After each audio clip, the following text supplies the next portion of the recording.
my past wounds fired away. When you see me grooving, these beats keep me on replay. On replay.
All the memories we made under the summer sun, chasing after waves, a taste of berries on my tongue, sipping on a feeling, sunny's got me healing, vibing out to your guitar.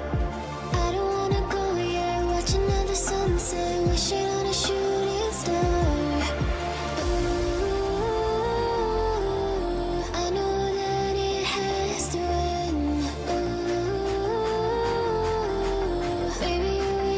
Just pretend.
from the front to the back, go.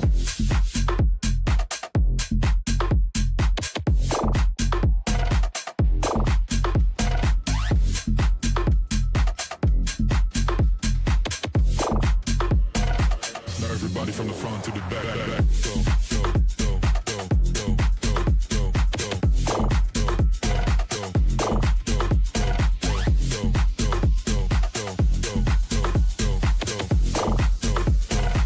Now everybody from the front to the back, go. Don't stop the party. Don't stop the rave. Don't stop the party. Don't stop the rave. Don't stop the party. Don't stop the rave. Don't stop the party. Don't stop the rave. Don't stop the party. Don't stop the rave.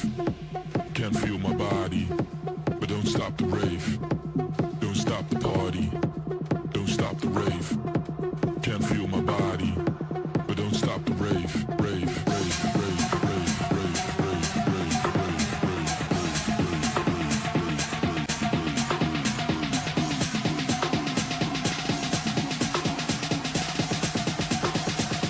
Now everybody from the front to the back, yo.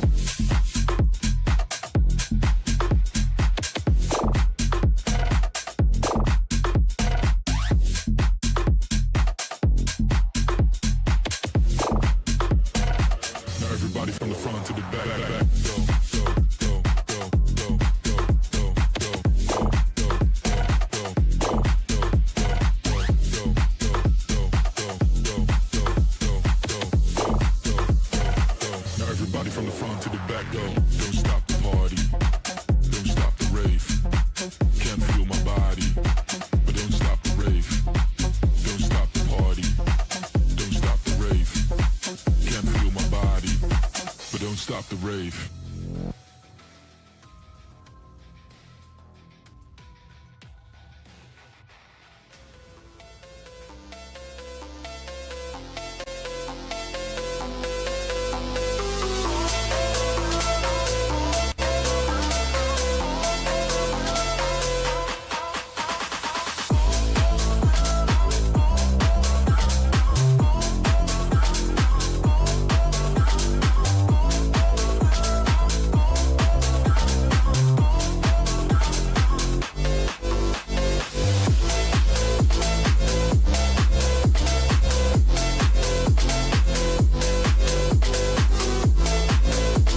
If I could, I would get myself out this madness. If I could, I would get myself out this madness. If I could, I would get myself out this madness.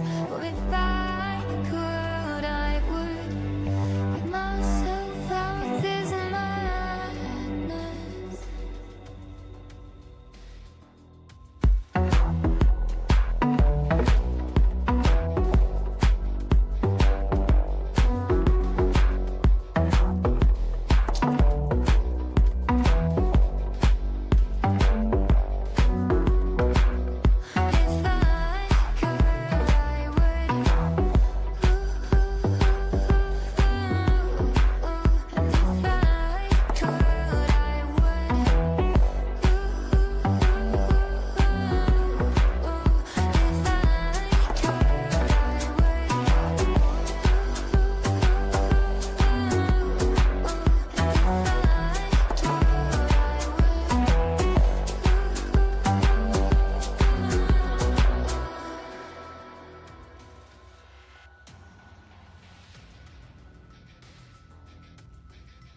On my clock, in this cock, mask on my face. Hesitate to give me some, I'ma catch a murder case.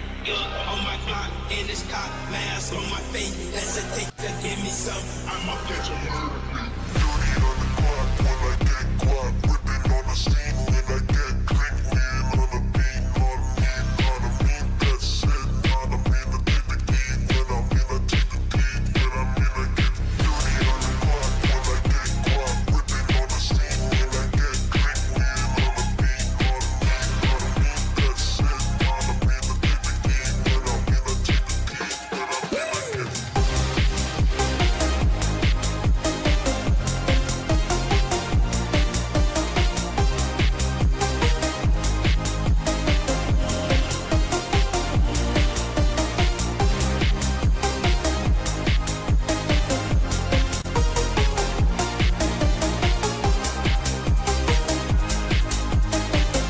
I take the key, when I'm in, I get On my clock, in this cock, mask on my face. Hesitate to give me some, I'ma catch a murder case. On my clock, in this cock, mask on my face. Hesitate to give me some, I'ma catch a murder case.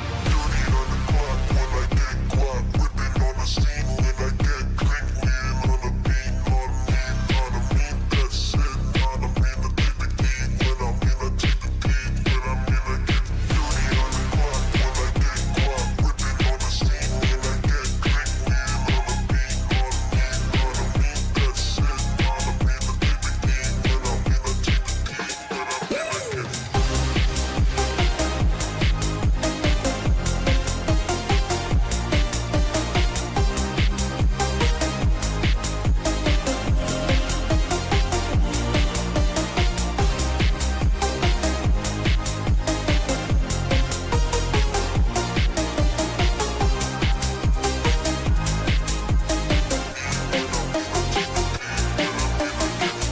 On my clock, in this cock, mask on my face. Hesitate to give me some, I'ma catch a murder case. On my clock, in this cock, mask on my face. Hesitate to give me some, I'ma catch a murder case.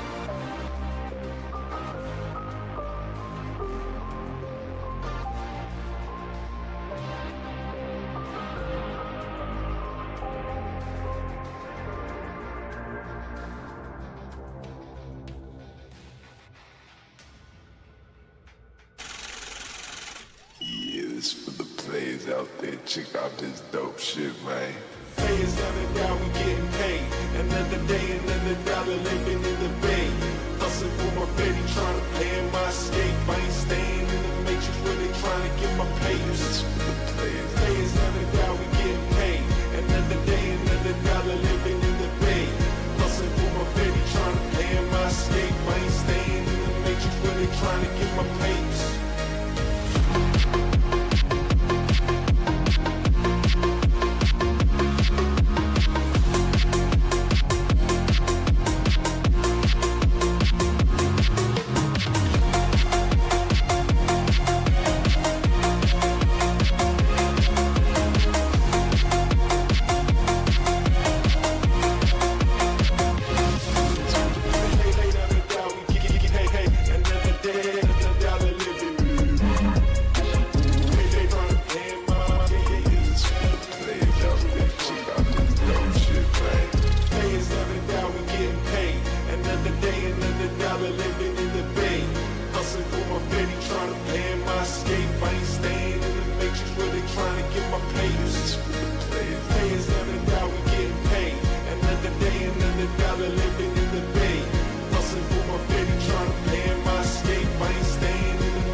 Everybody feel it, come around with the rhythm, it's a sound, everybody get down. Everybody feel it, come around with the rhythm, it's a sound, everybody get down when we give it to you. Around with the rhythm, it's a sound, the rhythm, it's a sound, with the rhythm, it's a sound, the rhythm, it's a sound. Get down, come on, get down. Get down, come on, get down.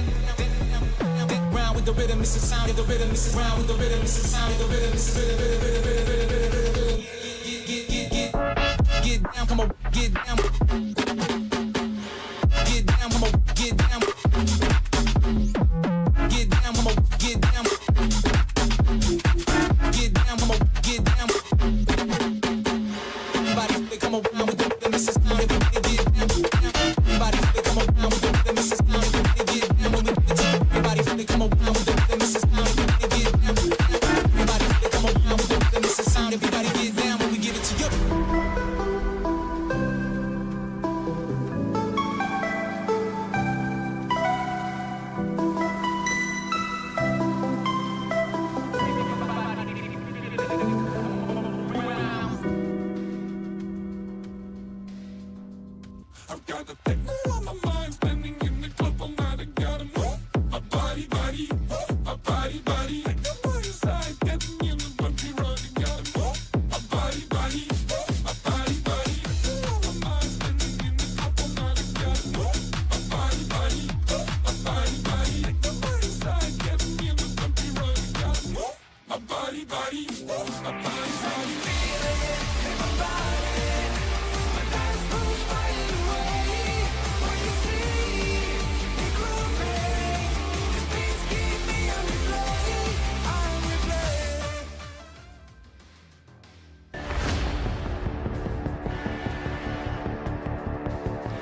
9, 8, 7, 6, 5, 4, 3, 2, 1.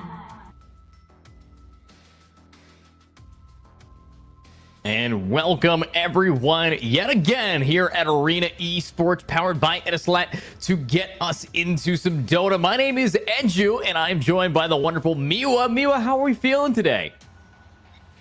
Not too bad, not too bad. It's been a little bit since we've seen some Dota 2 from Arena Esports. It's been a few weeks now, and last time we saw Team versus Crown, and now we're looking for those qualifiers back into the monthly qualifiers. So it's very, very excited to be here.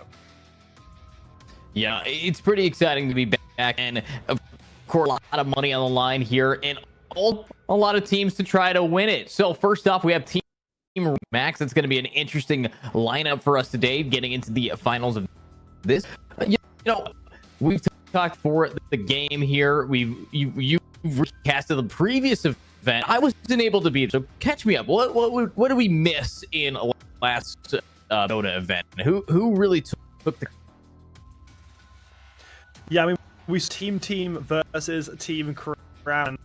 Both were pretty formidable opponents, and honestly, I was expecting to see it go a game, but it was a nice and I suppose relatively one-sided 2-0. Honestly, it was especially close during those early games, but Team Crown definitely had the advantage, especially after a dominant game 1 to have a very close game 2, but still control for the game, which super good at that. And one of our, I suppose you could say, finalists who move through for this huge prize pool. So very good game, and it's a very exclusive version of 2. You know, you were talking to me before we started that we're usually seeing, especially in current day, being a little bit slower skills in those early to mid games.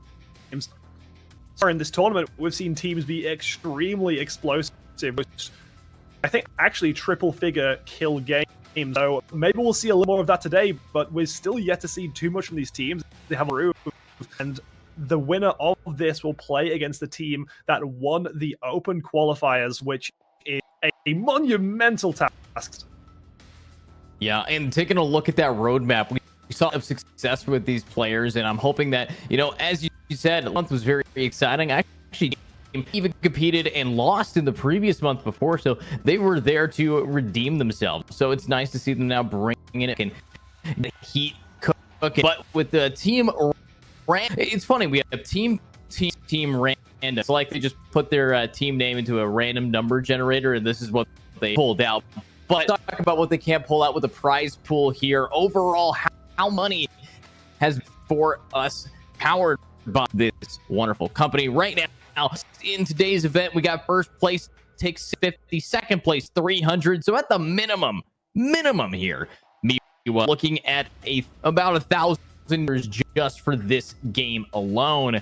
So I'm really excited to see what is going to be cooking. And honestly, cannot to see who's taking the cake in this game. As you can see the roadmap as well. A lot of teams just try to duke it out. We already are now in the qualifier 2 teams, so lots of gameplay to still be had here. Yeah, I mean, there's still a lot of games to be played. We're still very early on then, and you know, for the actually it's these finals that actually Team Crown have gone through. This is the team that wins today to those quarterfinals of the monthly Q2, I suppose.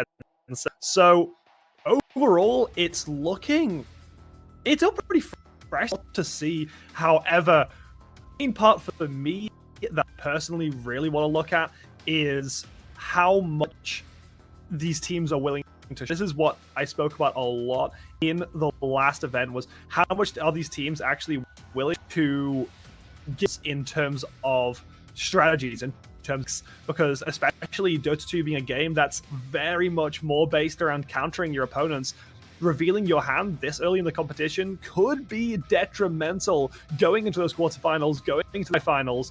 So we'll just have to wait and see what these teams decide to show in. And who knows, maybe we'll have more explosive games where these teams are going to throw all they can into this. But they still have, like you were saying earlier, that opportunity to come back later in the tournament if they lose today. And I mean, we are getting later and later into the tournament. This is the second leg of the quarterfinal period, I suppose you can. So it's not running out, but right now there's a bit of safety. Like you were saying earlier, Team Random are 2 teams in the berry today. And honestly, very exciting. What kind of picks do you think will be from if we have any exits at all? Well, right now we know that in the last time we saw some teams in Arena Esports, the International came out, and that was a series that was wonderful to watch. Here it took it, but Team Spirit also brought some insane picks. Muerta has been meta for so long in the competitive scene, and I'm thinking Muerta is definitely one of those characters that dominated. Spectre is always a pick. So when you're talking about cores, you're looking at characters that do a lot of damage and have a lot of late scaling. Obviously, that's a MOBA for you. But in these specific ones, they also have the ability to go immune.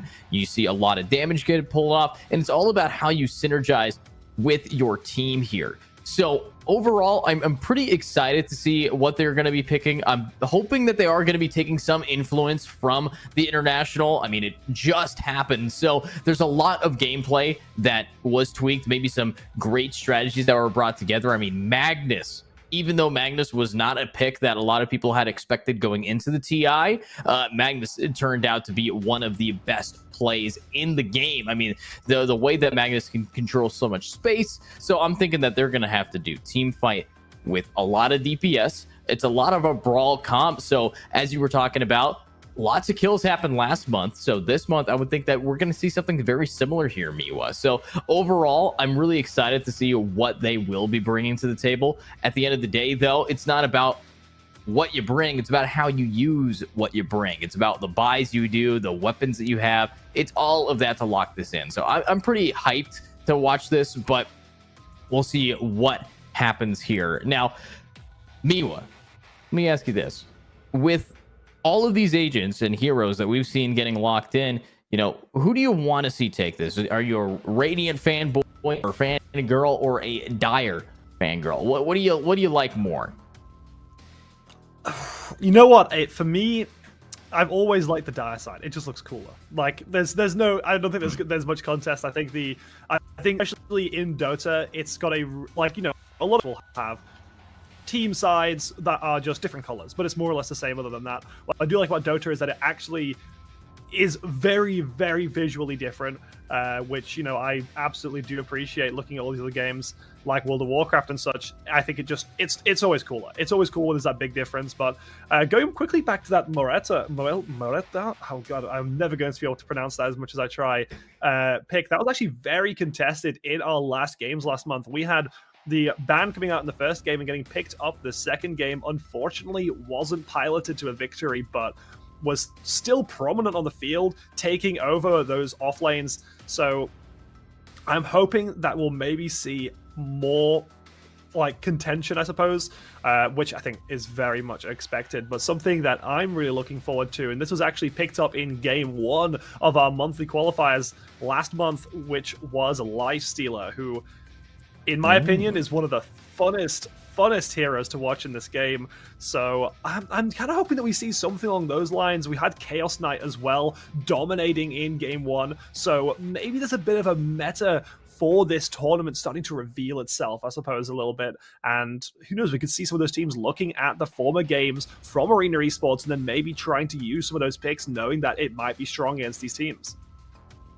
Yeah, you know, bringing up Lifestealer, he recently got buffed a little bit. They made it so his passive heal was a little stronger, which it's not that much of a difference, but in the late games, you really feel it, because what Valve did was they changed a lot of they tweaked a little bit of stuff. So once it gets to the late game, the power scale and the power creep is huge. So you just kind of, boom, you're ready to end the game. In an attempt to make the game end faster, they made everyone in the late game stronger, which turned out to make it a little bit slower. So let's get into the game and see what they pick. Chaos Knight, I think, is a great pick as well, currently dominating with how much damage they deal. But we already have some bans here for us. And looking at this, they banned Treant, Spirit Breaker, which I am happy they banned, because Spirit Breaker is a ganking machine. And talking about the Muerta and the CK, also banned right off the rip. So I like what we're seeing. These are very standard bans coming out here from Team Random, but Gamax Esports, they banned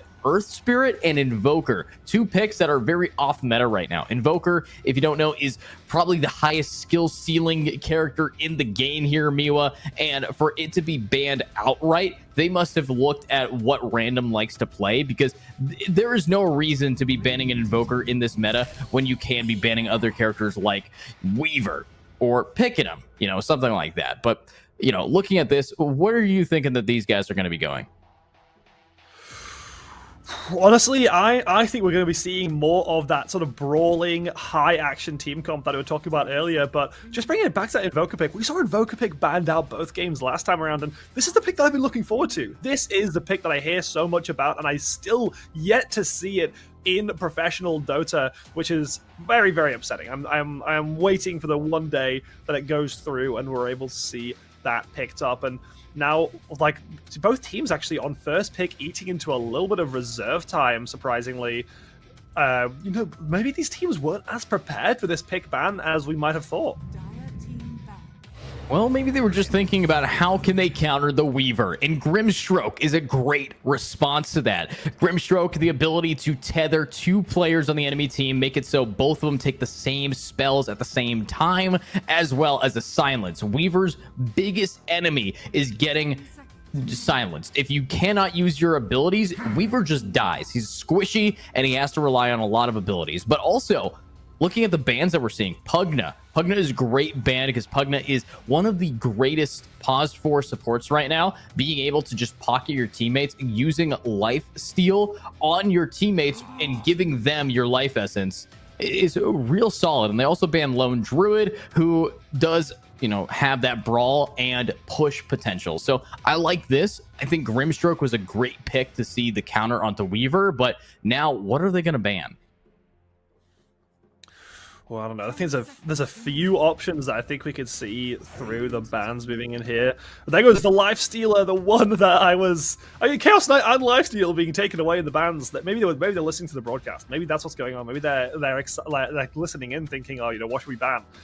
Because that almost feels targeted. A little bit disappointing, but hey, we're moving into that second pick here, which this is where we're going to really start seeing that comp form. We're going to really start seeing some of the more important picks come through, as Bounty Hunter being picked up, which is one of the most iconic characters from Dota 2, in my opinion, and really nice to still be able to see it being picked even at this high of a level. Yeah, this is definitely going to be your pause for support. This is going to be the guy who likes to roam around. If you don't get Spirit Breaker, you get Bounty Hunter, the ability to steal people's gold right out of their pockets, track them on the Weaver. I mean, a track on Weaver, the ultimate from Bounty Hunter here, should be able to not only tell you how much gold Weaver is currently carrying, but also how much where they are on the map at any given time. Obviously, Weaver being locked in first gives me the impression that it is not going to be a core Weaver, which is a little disappointing because I think core Weaver is very strong. Could be a pause 4 Weaver. That's going to be someone in the off lane backing up your tank. That is a lot of damage that they can do as a harassment character, but there's the Magnus. This is the character that defined the TI with Team Spirit. I mean, you cannot have a competitive game anymore without Magnus. This guy is so powerful, being able to give your teammates empower, give them that cleave, also being able to just control most team fights here. And what are they going to back it up with? Tusk? Oh, this is Brawl. This is so aggressive, and I think you're right, Miwa. This is going to be a scary amount of kills happening this game. So get ready to do some play-by-play because we're going to be watching a lot of early fights. Tusk, he has the initiation. Magnus has the initiation, and Weaver has the damage.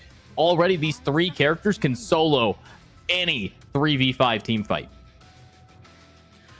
Yeah, and it's big picks, and I think the one thing that is worth mentioning is they're kind of showing that hand, they're kind of showing what they can do. Nature's Prophet actually being picked up, which is been a very contested pick from other games with a very speedy lock-in of Troll Warlord. And why do you think the reasoning is for the Nature's Prophet and Troll Warlord pick being answered from the Magnus and Tux lock-in? My explanation for it is you have Nature's Prophet who could TP across the map like that, just completely get in any fight that's going on with no real impact onto how the laning phase is going to be going. So early game, Nature's Prophet is insane for ganking.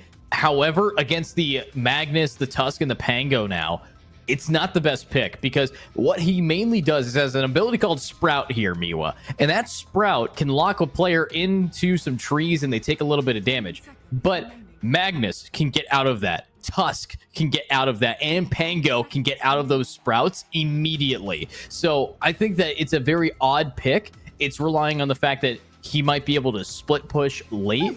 I think that Nature's might even be their mid pick here. If Nature's is going mid, that could introduce some level advantage over them, so they might just go for the pure DPS, because when Nature's TPs, he does gain attack speed and damage for the first 7 to 8 attacks there. So I think Nature's is a very much wild card pick, Miwa, because if it fails hard against this team comp.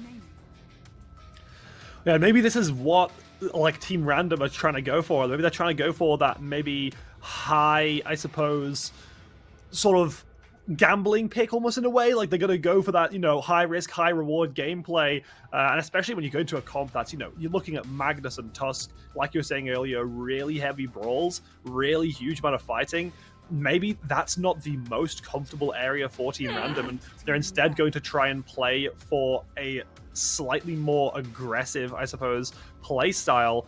Slightly more defensive play style, so they can attempt to force the game in their direction. But yeah, like you're saying, it's a bit of a spooky one, because if it doesn't work, it doesn't work hard, and it'll be really interesting to see what these teams round off their picks with, because I think realistically right now it's going to go down to that last pick from both of these teams to really show what their comp's about, but more importantly, to be able to counter some of the picks that are across both of the comps right now. Because even though we're saying that there's maybe that little bit more of a advantage to Gamax Esports,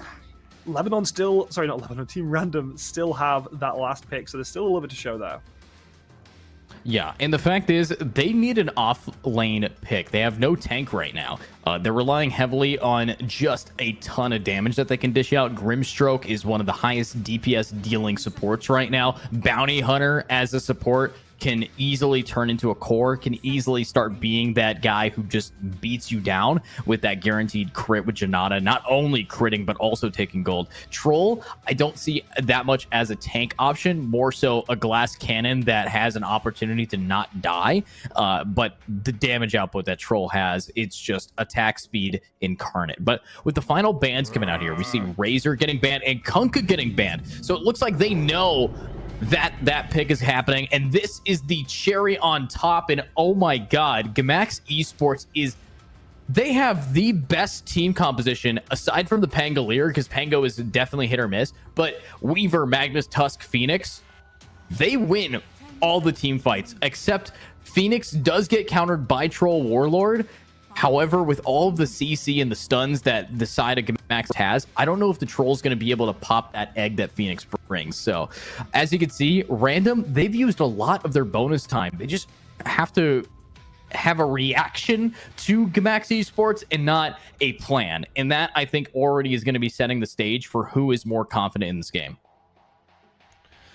Yeah, and I mean, it'll be really interesting, I suppose, as well, because confidence does play a huge factor. But going back to what was being said earlier about showing your hand, maybe this early in the competition, showing this really, really aggressive style of play might not necessarily be the exact sort of thing that you want to be, I guess, showing this early, because other teams that you're playing against in the future, in those quarterfinals, in those semifinals, are going to look back to these games and think, what were Gamax wanting? What picks were they wanting? What play styles did they do best with? And let's try and target our bans more, or our picks, to counter those kind of play styles. So this could be a little bit too much, but if it works out, it works out. And who knows, maybe this team comp's going to be so dominant, and this style of play is going to be so dominant that Gamax are going to be able to take it all the way. As we're getting into this final 5 seconds now for Team Random to lock in this pick.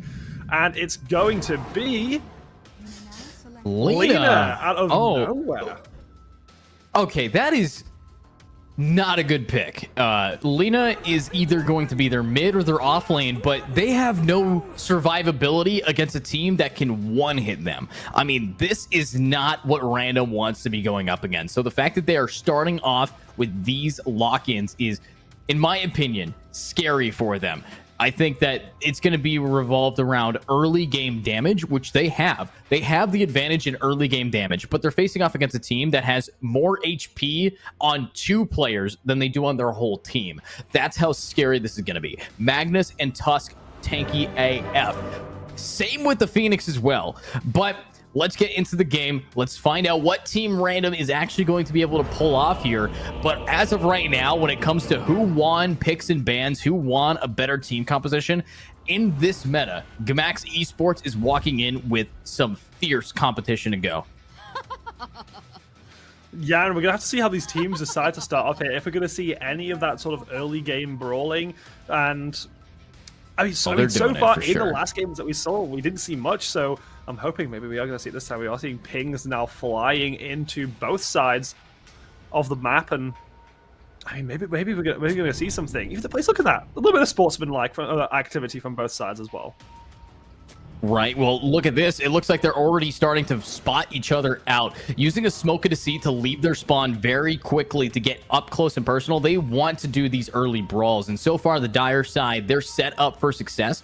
You know, I'm not sure exactly how they're going skill wise, but if they do get into that brawl, I would assume that actually the Radiant might be able to do a little bit more damage. There's not a lot of CC that you get at level 1 with the team from Gamax, but actually they don't want to take that fight at all. They know that they're going bottom, so instead they're going to separate out. They want to grab the bounty runes. They want to make sure that they take some time here, because if they can grab at least 2 bounties, then they're pretty happy. However, that is going to be at a sacrifice. They're going to have to give up bottom runes for top runes, but this is standard gameplay. The fact that they don't want to go for any fights early says how much they respect Gamax's team composition here. The battle begins.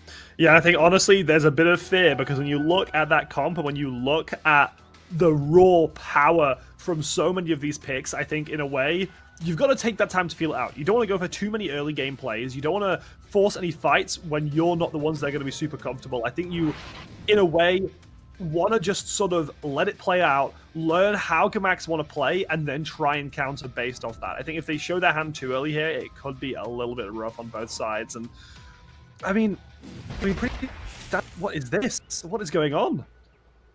This is an attempt to get first blood on the people on the rotate there when they're away from each other, but it's really just harassment. They weren't able to actually grab that Grimstroke in an off angle. But as we look at these lanes, it's going to be Grimstroke Troll versus Magnus Phoenix. In my opinion, both of these lanes are pretty even right now. However, when it comes to survivability, the Dire have it by a long shot. In case in point, Phoenix, he's going to be to himself than he is going to be taken from these players as well. So they're doing a great job zoning out these players, and an early setup to take as much DPS as possible. But here, you are pushing this in beautifully and keep scaring them back here.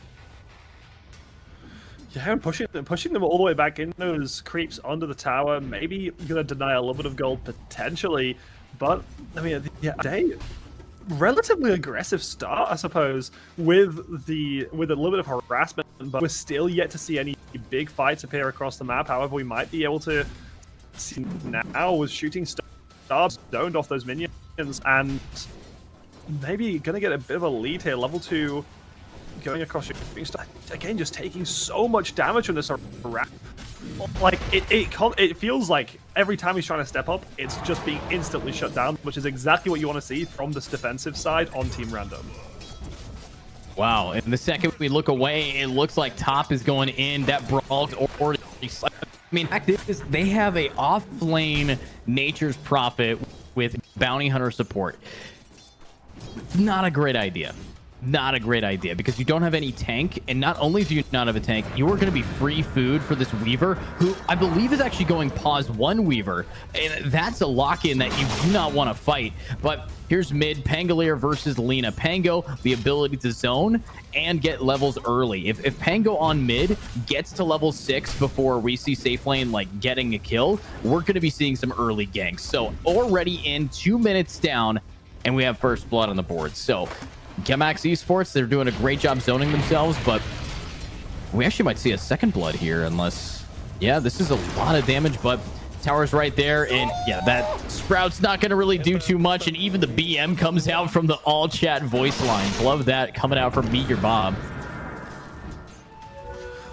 I mean, even with that first blood, though, we're still seeing a small gold advantage on the side of Team Random, so maybe that first blood, it was traded off for at least something. I think we're seeing a bit of that gold advantage coming from the bot side, and we can also see last hits and, like, denies-wise, mid for Team Random having a pretty sizable advantage so far with a 22-3 in both last hits and denies. So, you know, who knows? Maybe that's going to be where we're going to see Team Random try and play through, and so far it seems a little bit dominant. It seems like they might have it, but at the same time, it's still very early on in the game. We're still yet to see quite a lot, and we're still yet to see those team fights, those explosive team fights that we are expecting to see in that mid to late game. And that's where Gamax are really going to come online.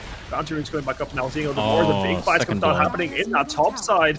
And it looks like this is going to be turned into a kill. Gamax getting their second kill, and now finally bringing that gold advantage their way. Topside being a bit of a death world for Team Random. Yeah, I mean, top is definitely where we're going to be seeing a lot of kills come through, and looks like bottom as well. We're seeing a little bit of a turnabout, though. The Grimstroke immediately starting dumping things on. Great stun, but not going to actually get any kills. Turns out it's going to get them killed with even the Tusk coming bottom to try to back them up. This is a troll who needs to die, but the magic wand comes through, healing them up, and that troll just goes for the DPS and almost gets it. 1 HP, and yes, finishes it off with the throwing axes, and that's a TP in. The brawl actually works out beautiful there, and I think they bit off more than they could chew. This is a bad fight, and a triple kill bottom, double killing it up for the troll. What turned out to be a gank turned to be horrible for them. So Miwa, that is not what Gamax wanted there, and unfortunately they just fed a safe lane carry a lot of money. Yeah, I mean, Troll Warlord coming out and being massive there, picking up a ton of gold, getting the gold back in their advantage, and they were able to pick up, you know, Gamax did get 1 kill, Shooting Star, I think, picking that one up, but in comparison to 3, that's just too much, and so far we were expecting Gamax to really come big and win these fights, and we know, well, we didn't think really that Team Random had the best comp into Gamax, but it seems like they're piloting it pretty well with a 1k gold advantage at that 5.5 minute mark, and as well that, like, going back to the mid, Lima 45-5, it's pretty powerful. I'd say right now, if you're sitting at Gamax, the game isn't going how you want. They need to turn this around. They need to get themselves into a position where they can take these bigger fights in a more comfortable fashion, not overbiting, none of that. I think they right now just really need to focus up a little bit and get some more of those fights going. As we're starting to see that happen now, Xavier moving in, gets a bit of an opening, but is forced to back off now towards that bot side. Stuns happening on both sides. Change to what is going on. What an that's what happens, Miwa. Kill. That's the ultimate there from Pango. So, you know, you've been talking a lot about the damage difference, like last hits and denies mid, and that's just because Lina as a ranged player is just going to have that advantage in mid. It's tough to win a mid melee versus ranged unless you are like a Monkey King. So it's not exactly common, but let's see this. So far, it's all right. And one thing I did want to say is this team composition from Random is very reactive. So when you see ganks, you should be seeing that Nature's Prophet TP in and grab all of the DPS there. So that's what we did see. So the fact is, Team Random, they're playing it smart. They know that their composition isn't exactly the best, but they're making it work. And that really is what comes into it. So Pango doesn't have the ability to gank yet until they get his ult, but it looks like he doesn't care. He might be just going for a little bit of farm right now, but wait a minute. Bottom is actually going to be able to grab one here. Top is now trying to duke it out. But again, this Nature's Prophet, with them dying like that, it's definitely going to shift things up. And talking about shifting things, Miwa, they did shift where the play style of these two teams are. Looks like they swapped supports here. So Nature's is actually going to be going bottom. And let's see if that works out in their favor. But this is going to be a lot of damage. Oh, that's not good. Yeah, I mean, continuing to... I mean, these teams are still relatively even in the grand scheme of things, but I think for Gamax, they kind of wanted to have maybe a little bit more of an advantage from those ganks from roaming around the map, trying to get a bit more control, and so far it's not been working out for them too well. Now Team Random continuing to hold on to that 1k gold lead. A lot... I suppose really you could say a lot more of an explosive game than you would normally see in Dota. However, at the same time, from what we've seen so far in Arena Esports, this is just about right. Yeah, I will say, though, if you compare last hits and denies like you have been, one thing I'm seeing is that safe lane Weaver, no last hits. I mean, getting nothing on this. Actually has just barely one more last hit over their Bounty Hunter. So when it comes to who's actually winning this game, right now, it is going to be Team Random. They are winning this game in the early stages. They have more farm. They are starting to lock down some kills and starting to start their snowball with this team composition of constantly ganking. So if I were this team of Gamax, I would need to start grouping up here and hopefully getting some more picks onto players like Troll. You have to shut this guy down. And now we are going to be seeing some ultimates getting popped. So we have everybody dropping in, and that's a big ultimate from the Magnus. And that is 2 free kills there. So exactly what needed to happen happened as soon as they realized it. And it's, yeah, Gamax getting it at such a nice time as well. Really, really, really needed. Looks like Team Random are going to trade back that kill just at the very end there, but still, those 2 kills turning around to Gamax, giving them that clawing back into this game bit by bit again. Still so close. You know, these teams have yet to even come close to a 2,000 gold lead on either side. We're reaching 10 minutes into the game. This is still anyone's game, and right now Gamax have finally started grouping up properly. They've been getting these engages the way that they want to, and it seems like right now they found their footing and are being much bigger contenders in these games.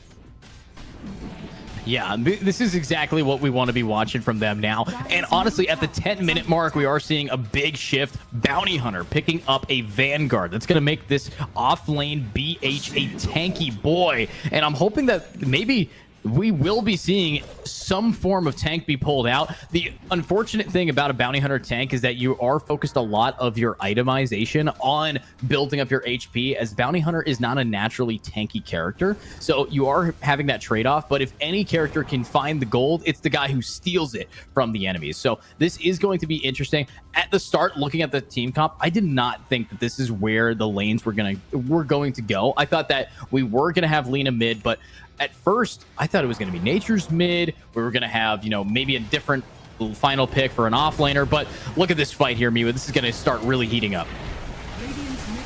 Yeah, as the big engage, however, a massive now turnaround from Team Random to be able to try and pick up some extra damage. They are able to trade kills back and forth, which, I mean, considering how such a strong engage that was from Gamax, is quite surprising, but it doesn't look like it's over yet. Silence to try and slow down the engage. However, it's just not enough as Monkey goes on a killing spree with that double kill. Lever forced to back off as well. Gamax getting another good fight in their hands. Still not got the gold advantage, but they're definitely getting there.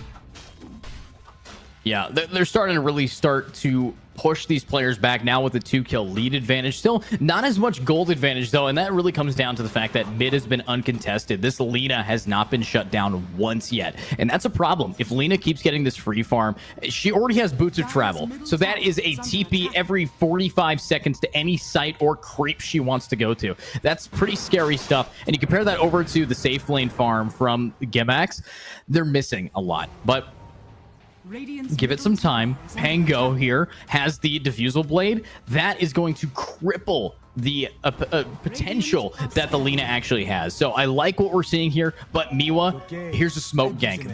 They're looking for kills. They want to keep this brawl going. they're hunting down, but it just seems like maybe they're on the wrong side of the map. If they were doing this on the top side, they could have caught out a nice few members there. However, that one player advantage could be what they need. Is Lima trying to run away. Habibi just not able to get that distance, and what a nice slow with the turnaround, blowing up Lima, but just living by a hair of HP. They get one kill. Lima's getting away with it as well. Gamax losing all. They do get the Lima in the end, but a 3 kills now going to Team Random, and now picking up that finally that 2K gold win.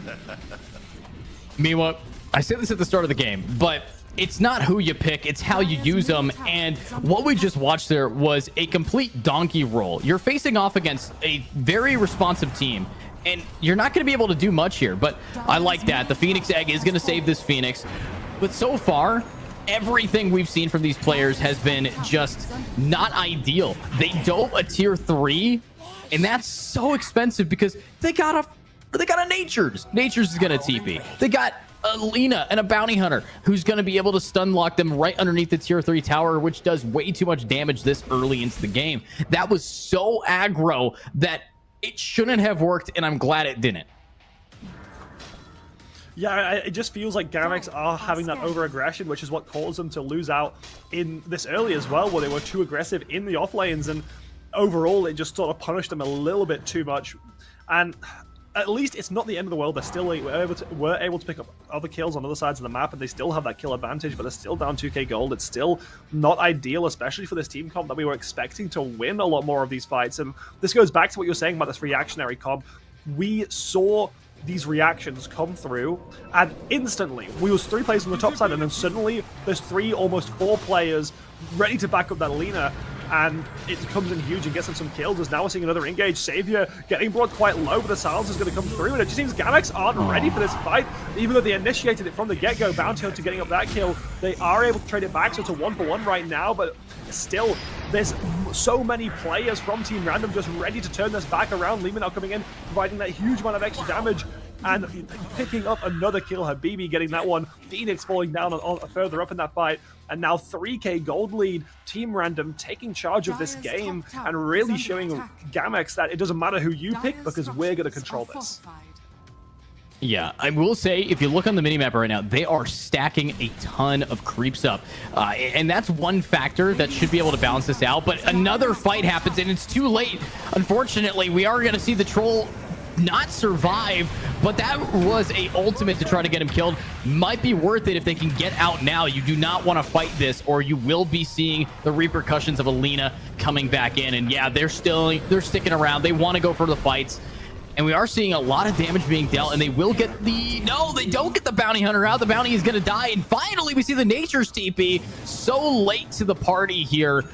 And I believe that was because he needed to go snipe something else, and should be getting out. And yeah, it will succeed in taking the TP, but with the whole team following, that Nature's is not going to be having a good time. They are getting chased out, and they get caught out. That is a dead Nature's. Trying to encase himself in trees to survive, but it's just not enough. Gamax pulling back a little bit more, and it constantly feels like it's back and forth in this game, but so far I feel like we've seen Team Random really come out on top of a lot of these fights. And generally I find when Team Random win, they win a lot harder than Gamax do. And I think that's a huge difference right now that we're seeing between these two teams. Is we're seeing about an even amount of wins, however Team Random's wins are so much more impactful.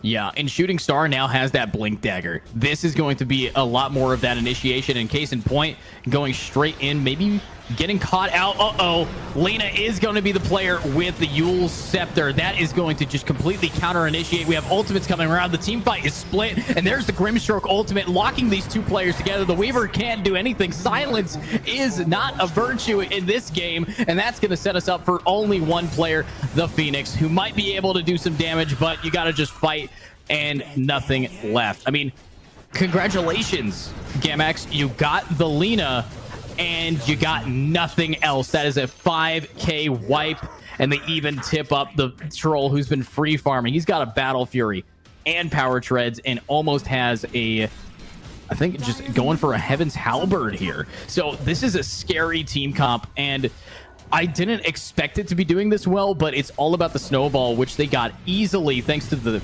arguable throws from Gamax.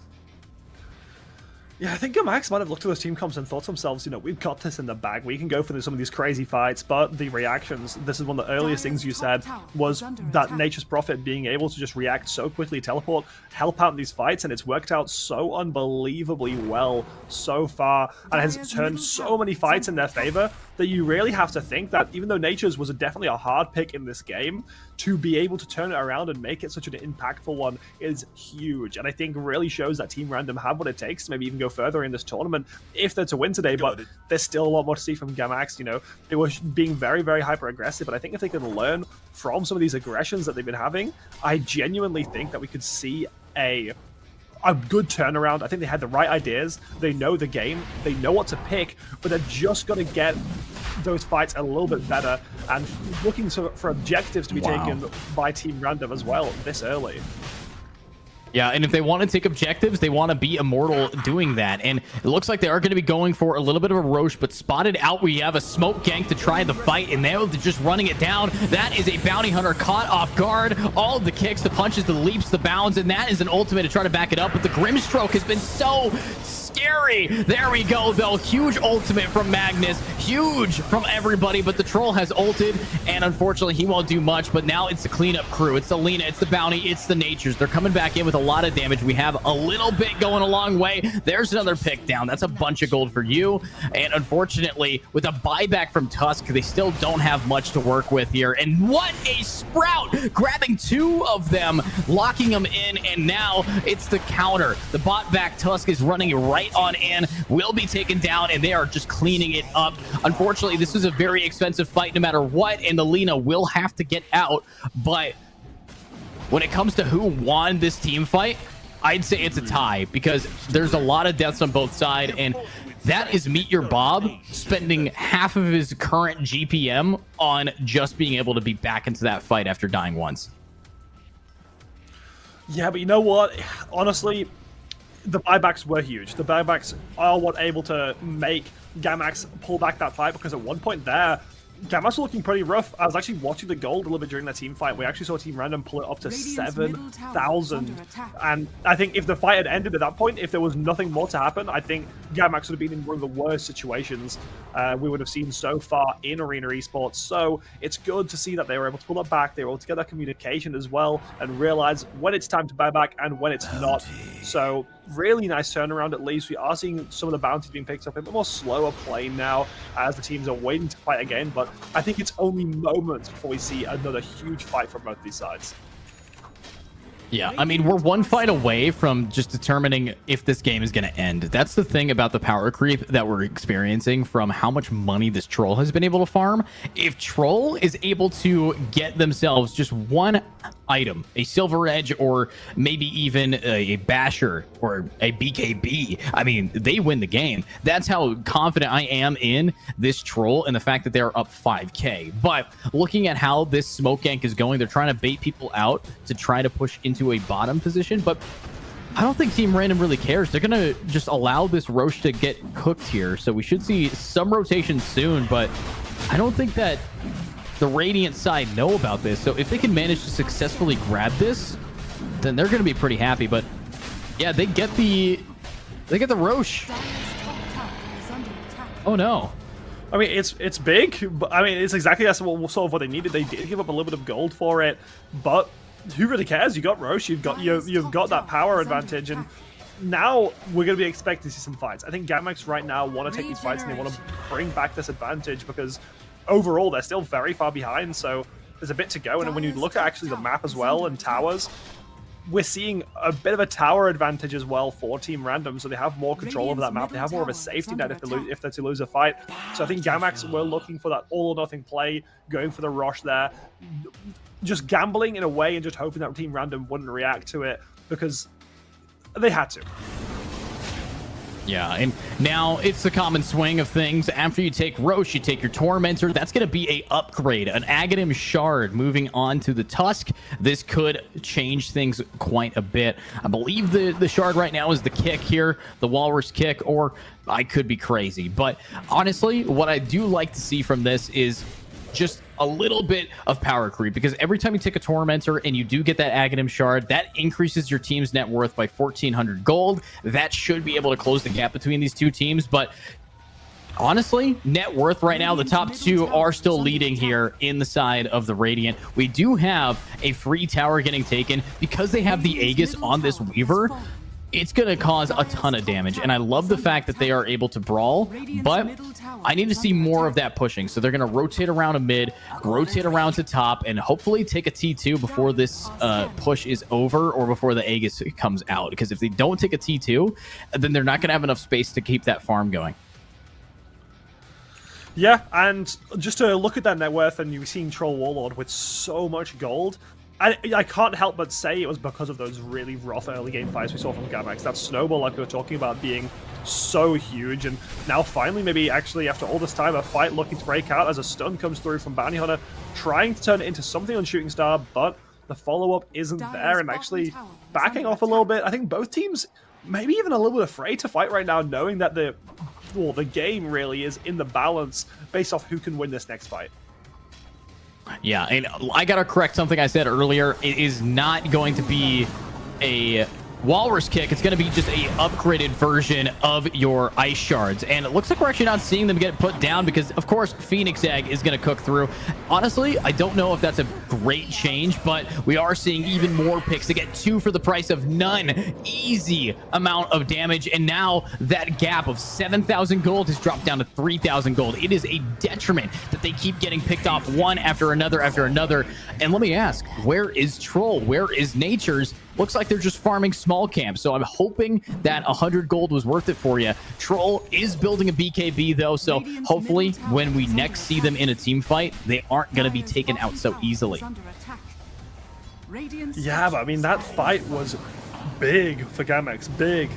They reduced that gap by about 3,000. One more fight like that, they start to look to get that gold advantage, and right now, they're able to take down some more of these towers, open up the map a lot more, and honestly, I'm a little bit worried by the hands of Team Random, because we saw them have such a good start. They really took over this mid game, and it really just feels like in the last 4 minutes, they've just not been there. They've just not been playing. Ever since they lost that fight from the buybacks, they've sort of been non-existent across the map. They've just been farming, not really taking any fights, not really looking for any advantages, really. So I'm hoping that we're going to see that turnaround, especially with items being picked up on Troll Warlord at 16.3k net worth now.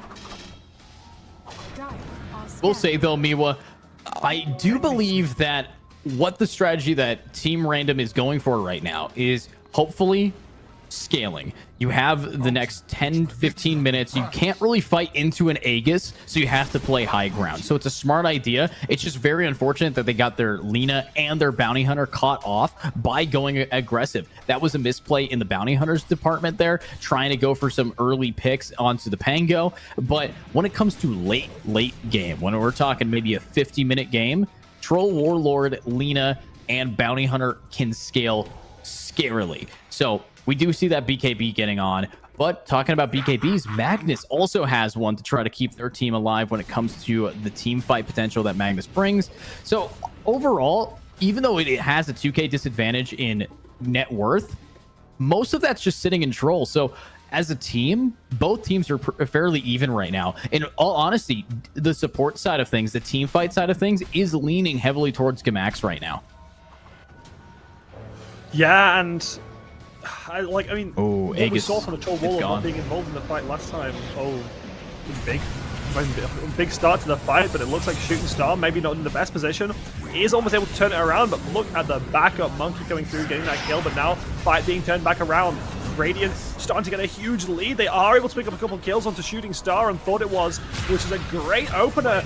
Being able to finally get this fight that they needed, taking out 4 members of Gamax for the price of 1. 7k gold advantage, huge amount of kills, and now they're going to start pushing down this base. And this is what you were talking about with the Troll Warlord. After you lose a fight, look at the speed of those attacks. Yeah, I mean, it's insane. The guy is swinging axes so fast that tower has nothing on him, and that's going to be 1 tier 2 down. They can't, unfortunately, get megas here. They don't really have enough time for that. I don't even know if they're going to be able to take any racks, but getting 2 tier 2s will be for free, and they actually might be able to get a kill as well. Almost, yeah, nice catch. That is a dead Weaver. The silence is huge. And does this Weaver even have a Lincolns to try to get themselves out of that position? I mean, I don't think they do. And that could be a little bit of a problem for them if they don't have any tank ability. No BKB, no Lincoln Sphere, nothing that can stop their magic or their silences from connecting. Weaver is going to be a fish in a barrel right there. So honestly, Miwa, I think this could be GG for favoring the game 1 here. It is a best of 3 though, so hopefully they learn from this mistake. Shooting Star though will be able to catch it, and look at that rotation. The full team is TPing right on in. Does the bounty get out? Yeah, because Troll's coming in for murder. Oh, this is not good. They are so scared of that Troll. As soon as he walked in, instantly the entirety of Gamax is running away. No! Why would you bring him into the team? Oh, that's so foolish! Oh. He's just taking alive! Oh no! Oh no! The attempt of a retreat just to be brought straight back in, and look at him go ripping Gamax to shreds and trying to close out this game, it seems, and just thirsting for blood. Wow. I mean, they're hungry and they are cooking, and that is a triple kill. Honestly, when you pick Magnus, you kind of hope that you're going to be playing like you are on Team Spirit, but you're not. And that is where we're going to be seeing a ton of damage. And we were at a 2k gold deficit, and where I was saying it's pretty much even. The Aegis pops in less than 20 seconds later after the Aegis expires, because it's on a 5-minute timer. The second it is gone, a team fight happens that has defined the game there. So overall, it is just a huge success from this team. Team Random, they pulled in with a random team composition and they get everything for free. Now we even have an Abyssal Blade on Troll, which is a basher, which is just, hey, would you like your Troll with a billion attack speed to have a 25% chance to stun you for a second? Too bad you're having to face that now. So this, I mean, if they want to come back, they're going to need to get Weaver roughly 18,000 gold in money. What I'm hearing is it's doable. It's doable. I mean, no, but like, I think at this point, honestly, with how Team Random have played, it's definitely favored towards them. But like you say, this is still a best of 3. Gamax have still shown a lot of potential in these games, and I think that Team Random, like I said, have won the bigger fights, really, the more important fights, and when they did win fights that was more impactful. I still think this could go to a game 3, but if Team Random get a comp that's maybe more fitting, and they play like this, next game could be a very quick one. Yeah, pretty quick here, and oh my, looks like Roche is back up. It's been about 10 minutes since it died, so unfortunately, we are going to be experiencing a dead Big Greevil. Wait, hold up. Guys, you can't take that fight. I know you want to take that fight, but you can't take that fight. They're going to do it. They're going to contest Roche. They want those fights. They think that they can beat this Troll Warlord, I think.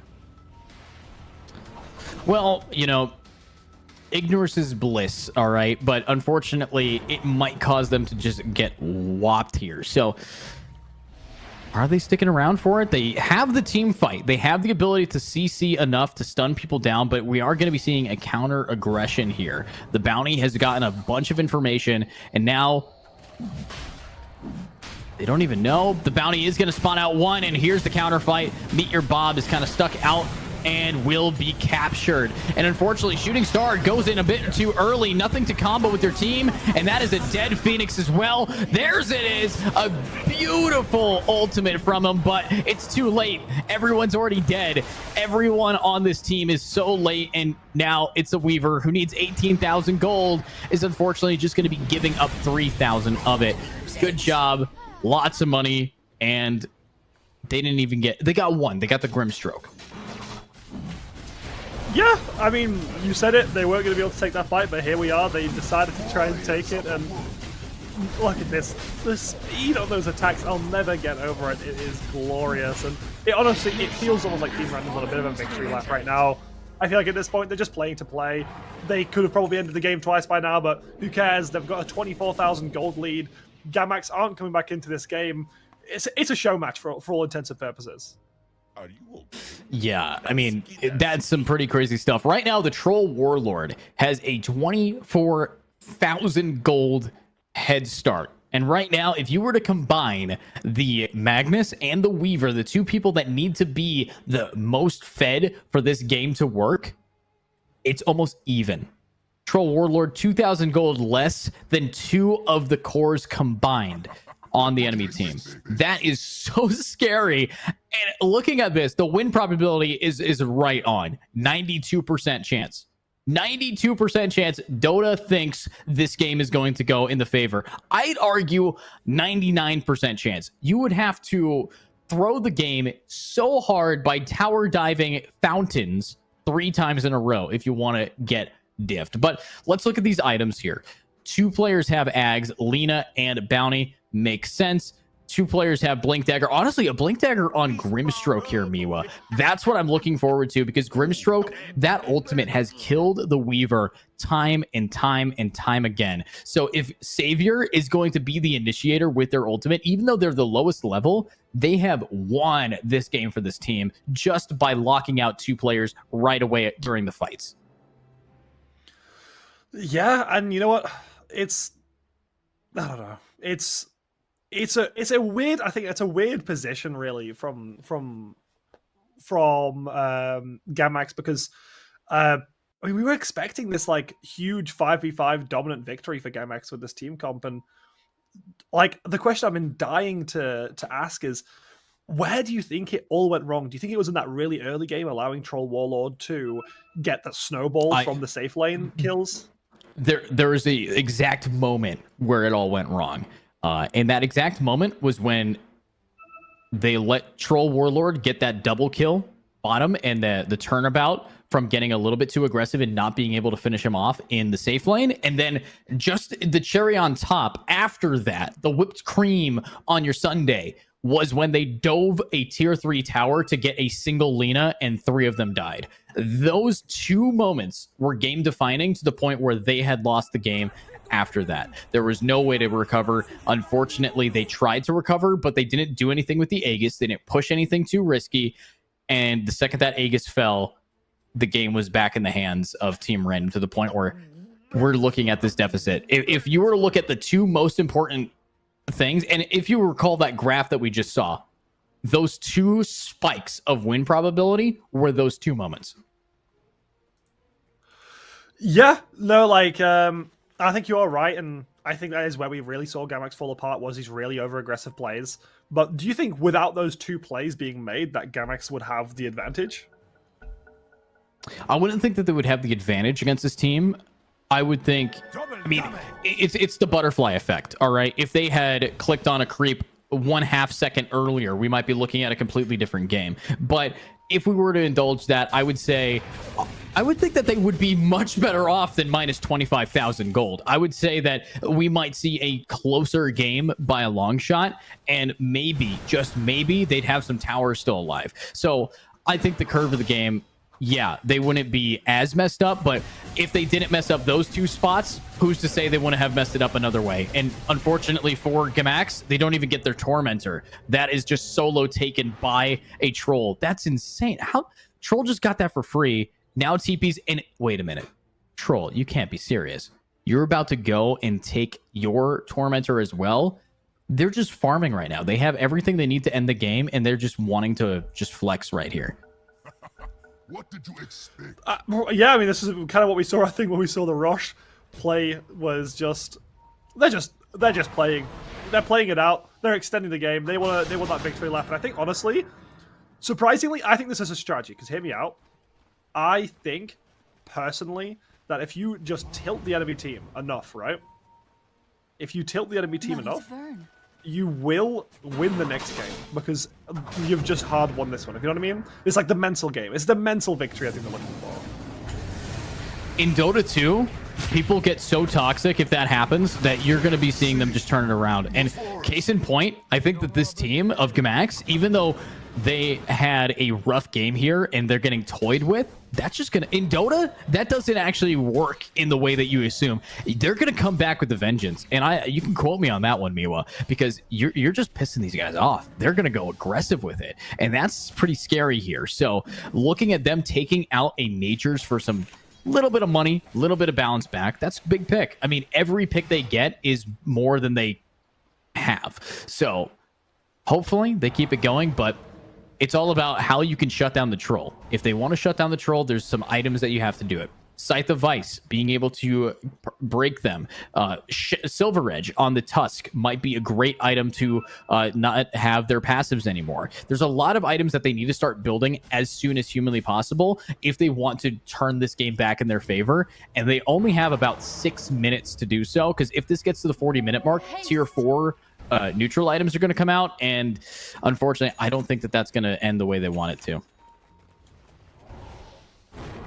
And I mean, now finally grouping up, going for that final push, using the smoke to get a bit of a surprise effect, but they're going to just start pushing these waves, and it's just terrifying. Looking at the move across the map, they're so fast, they are so explosive as well with like some of these big fights. We've seen some unbelievable picks from Nature's Prophet this game as well, so I think Gamax are just scared of really going anywhere. You can literally see them starting to cower in their base, but look at this, Trollwater just finding people left, right, and center, getting that kill. Unstoppable now. Wisdom Rune picked up as well. They are walking all over them, and you just gotta think, when are they actually gonna try and push a tower? Right now, they got 1 minute and 30 seconds left on their Aegis, so now is the time you can push a tower. I do see that Pango actually has a decent amount of farm, so Pangolier might be able to do something about this troll, but they just used Fortify here, and Troll's just going to walk right back up, and that is a dead tower. Oh my god, Abyssal Blade. Star trying to do something about this. I don't think they can. We're seeing some ultimates getting scared through. Lina, what are you doing back there? And they just get the pick on a shooting star. The tower's gone. They get out. The Phoenix popped their egg for no reason. There's a Pango trying to clean things out, but yeah, that Pango is ulted. Might be able to do something, but unfortunately, they're gone. And Aegis hasn't even been popped. Everyone, wait, the Grimstroke survived too? Everyone's still alive? Everybody but Troll, but he needed to do that, so he got his Aegis pop, so he comes back with full HP. Yeah, it's, I mean, confusing to say for a starter, but I mean, they pick up all those kills, buybacks come through just as a last-ditch effort. 34,000 gold being the lead right now, which is revolting, absolutely revolting. And they're just going to turn around, they're going to try and pick up all these barracks, get the rest of the like inner towers, and it's, there's as much as they can do with the fortify, but look at him. You can't stop that troll. Yeah, that's max attack speed in the game. You can't get any faster unless you were a Wind Ranger, and even so, I think that he could fight that. So it's some pretty crazy gameplay. Might be able to find another one, and there it is. A lot of damage down. Are you going to be able to get out? No, don't have anything on it. This is when a team would usually type out GG. You're losing all of your racks. You can't defend this. Type GG. I mean, this is over for you. That is a level 25 troll. Your next best is level 20. Dude is gapping you, but they're going to go for megas. They're not even going to go to end. They want to make sure that this game is done and dusted, and with an ultimate like that, they're spawn camping. They're spawn camping. Yeah, come on. They go for that 50k gold lead. They're at 49 right now. They're just going to keep going and going and going. It's just now the GG. That they haven't, yeah, there we go. There's the GG, but that was something. That was definitely something.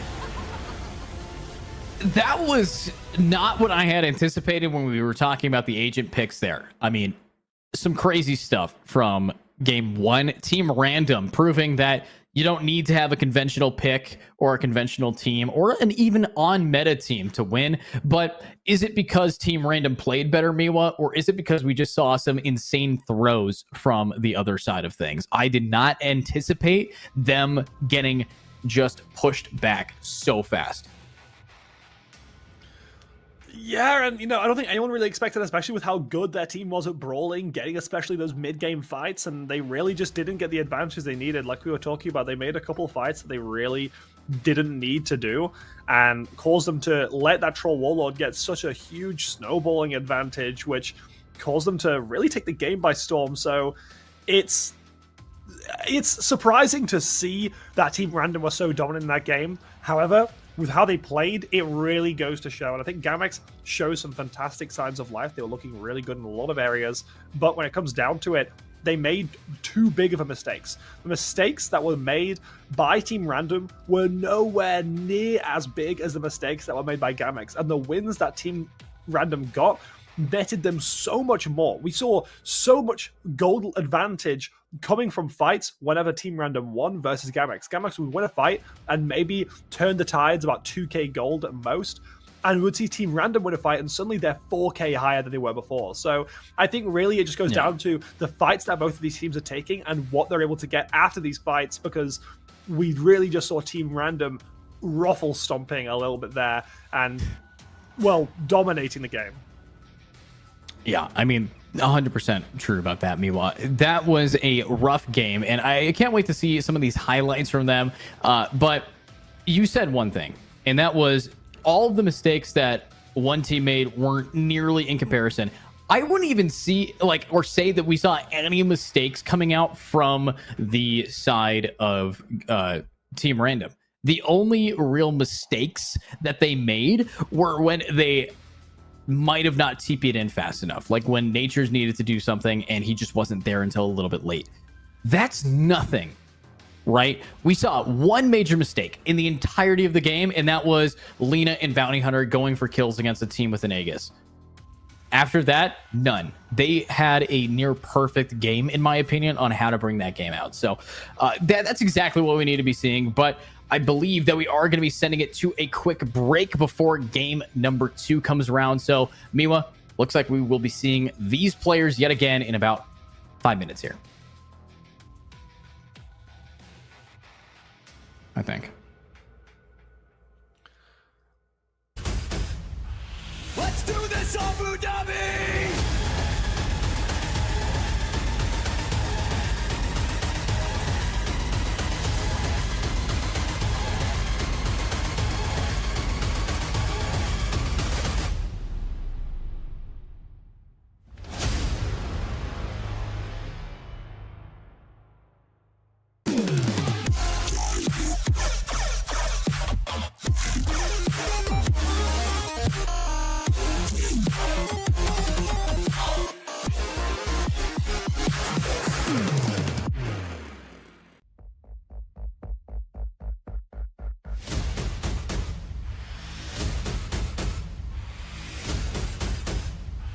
Let's do this, Abu Dhabi!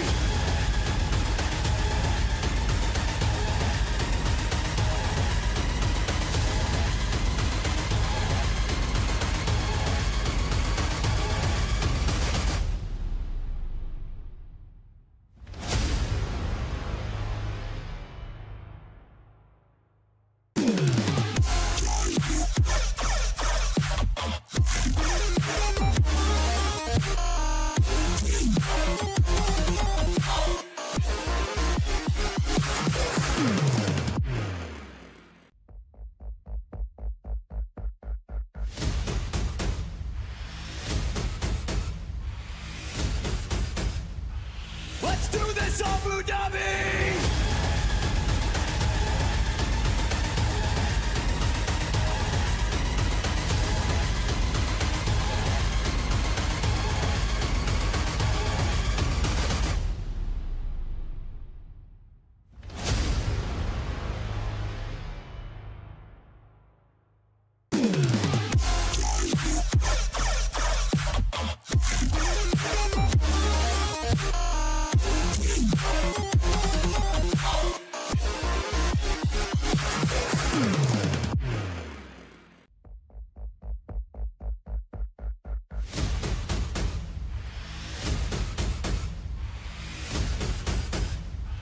Let's do this, Abu Dhabi!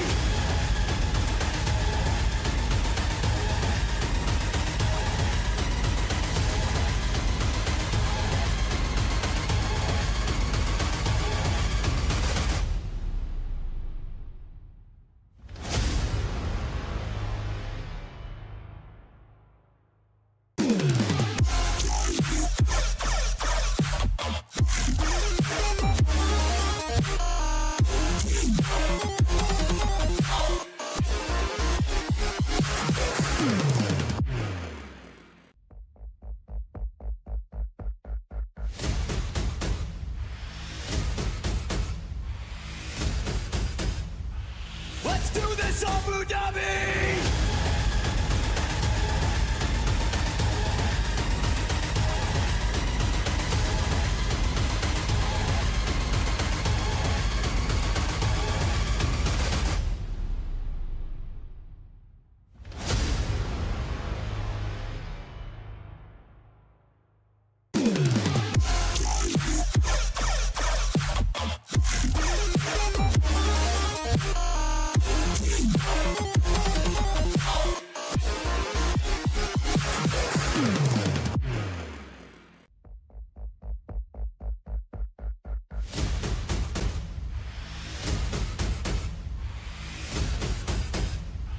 Let's do this Abu Dhabi!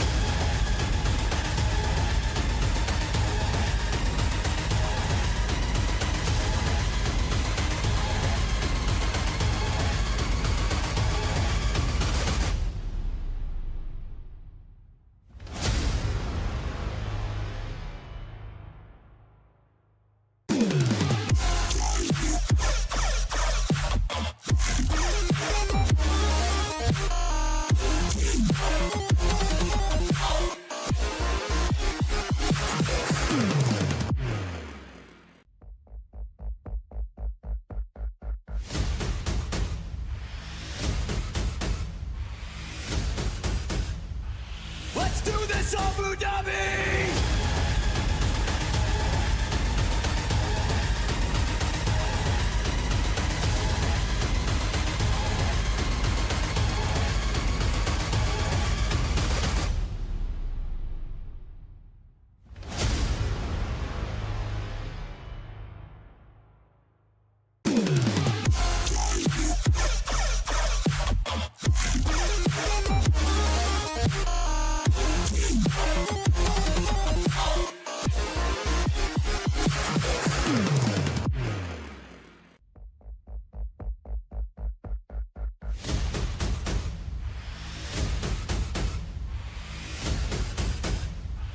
Let's do this Abu Dhabi!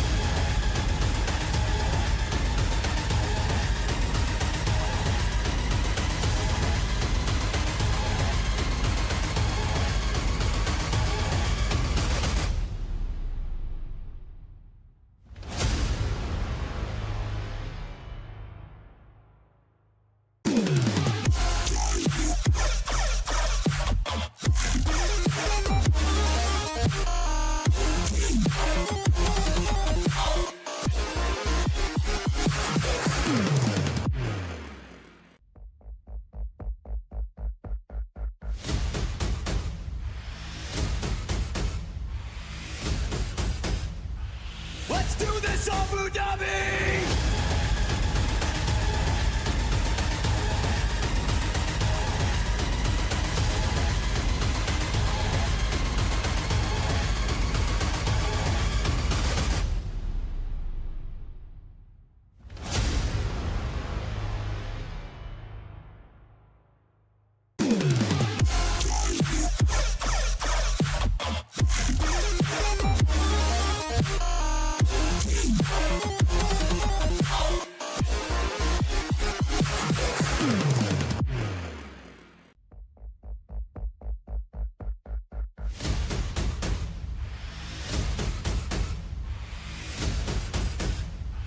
Let's do this Abu Dhabi!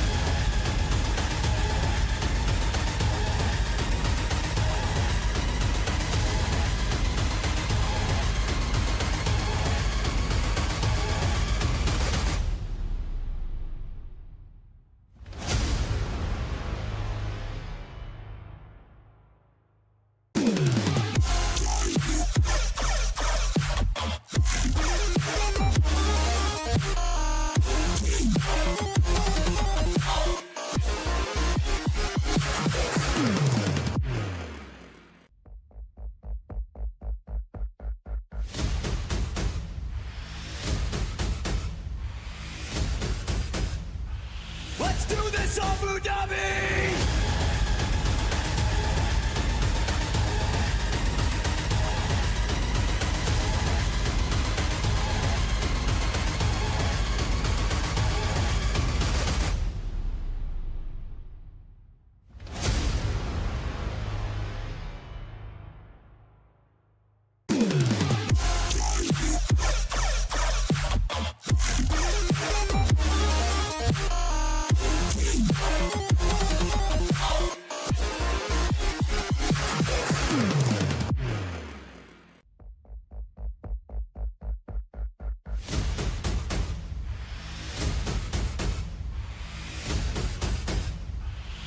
Let's do this, Abu Dhabi!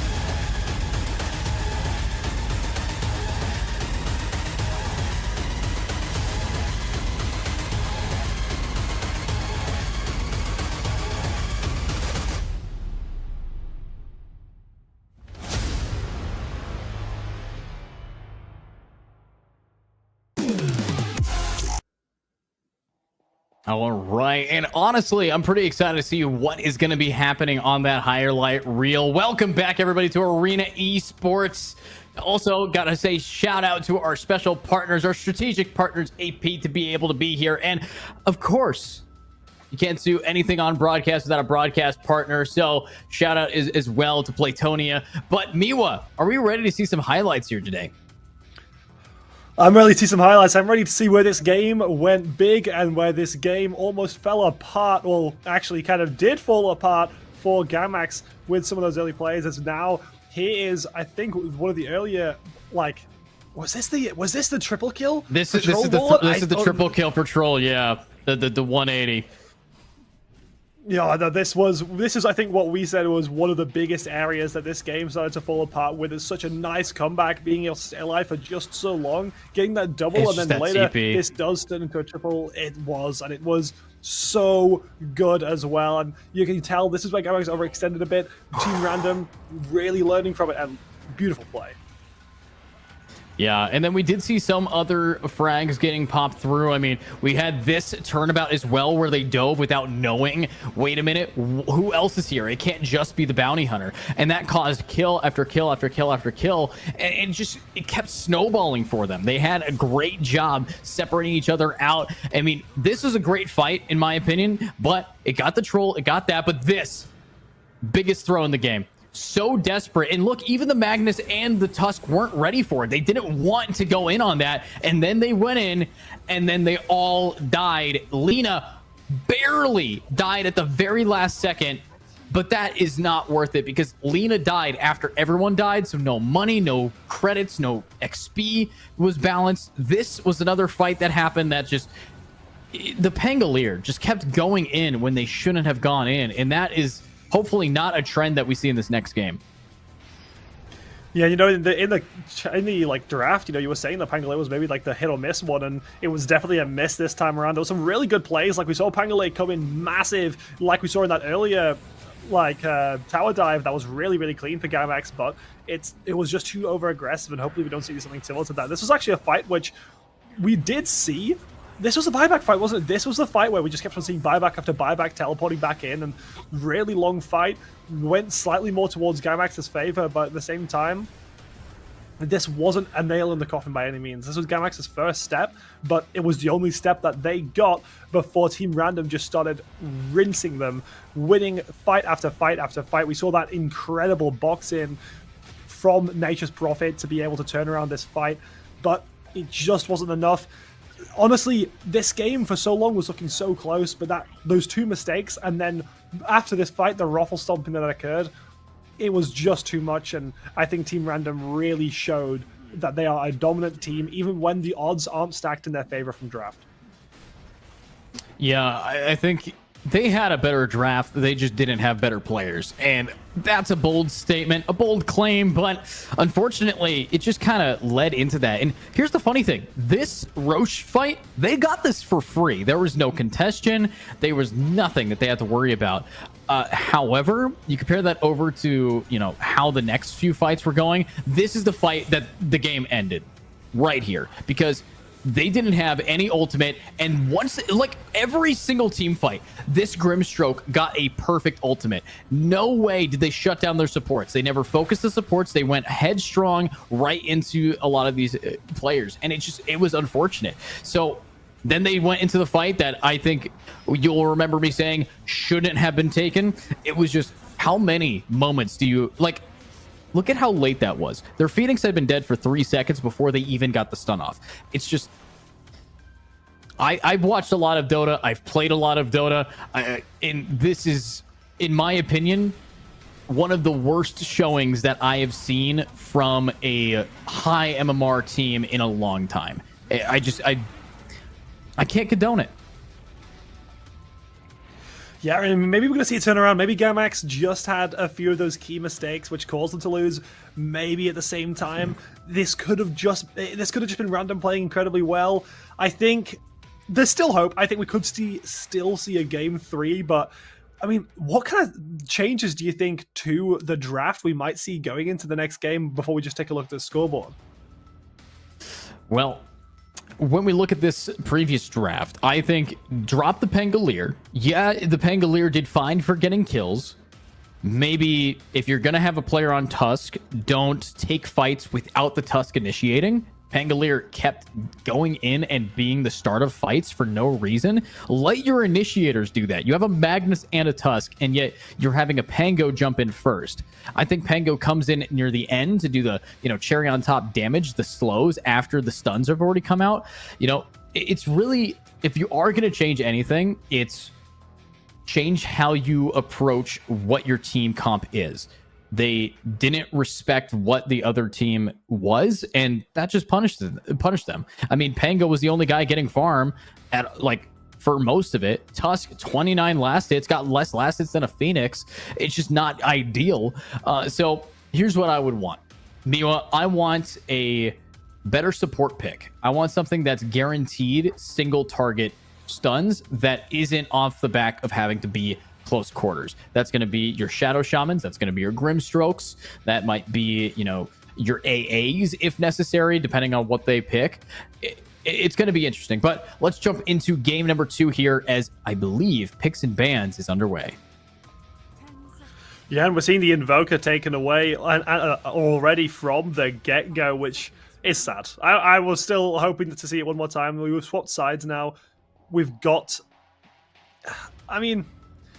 It's similar bans so far. We saw both Invoker and I'm not going to be able to get the name, but we saw these two bans picked away from Gamax in game 1, and Chaos Knight was also a ban that Team Random wanted to take away. So I think we might see a very similar ban phase, and I'm not sure if that's going to be the same for the pick phase, as reserve time being ate up for the bans already. Yeah, I don't know why you're eating up reserve time to ban Muerta. That's a guaranteed, unless you were thinking about picking her.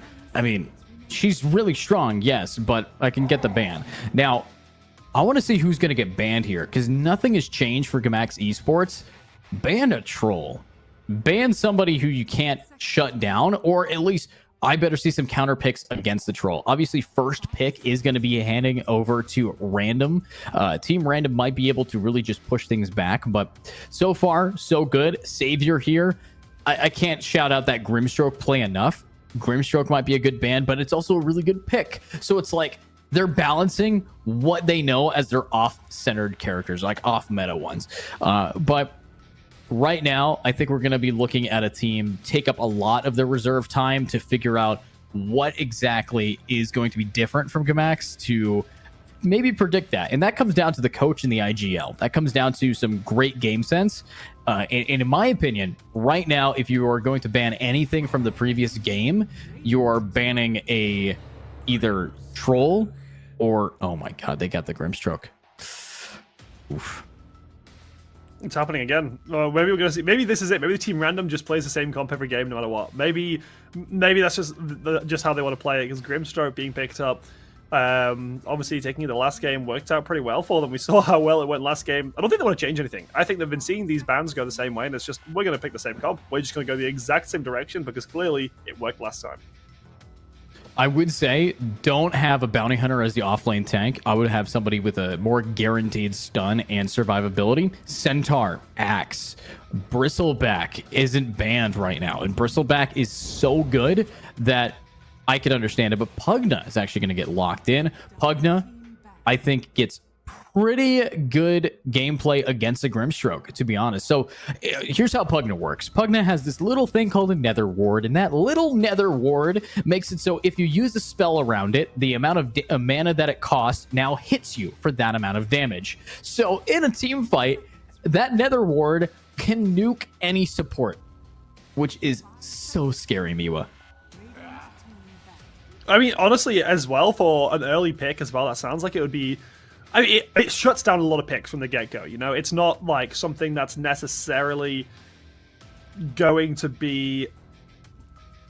it's not something that I think necessarily is going to be that hard to pick around, but at the same time, it definitely locks away some of the picks that you might have wanted to go for before you would even be able to have the chance to get them. So I think it's a really nice early pick here. Now going back into those bans, more reserve time being into these teams. I think at this point, it's, you know, this is what we usually see in a game 2, is we can't make mistakes. Both teams don't make mistakes.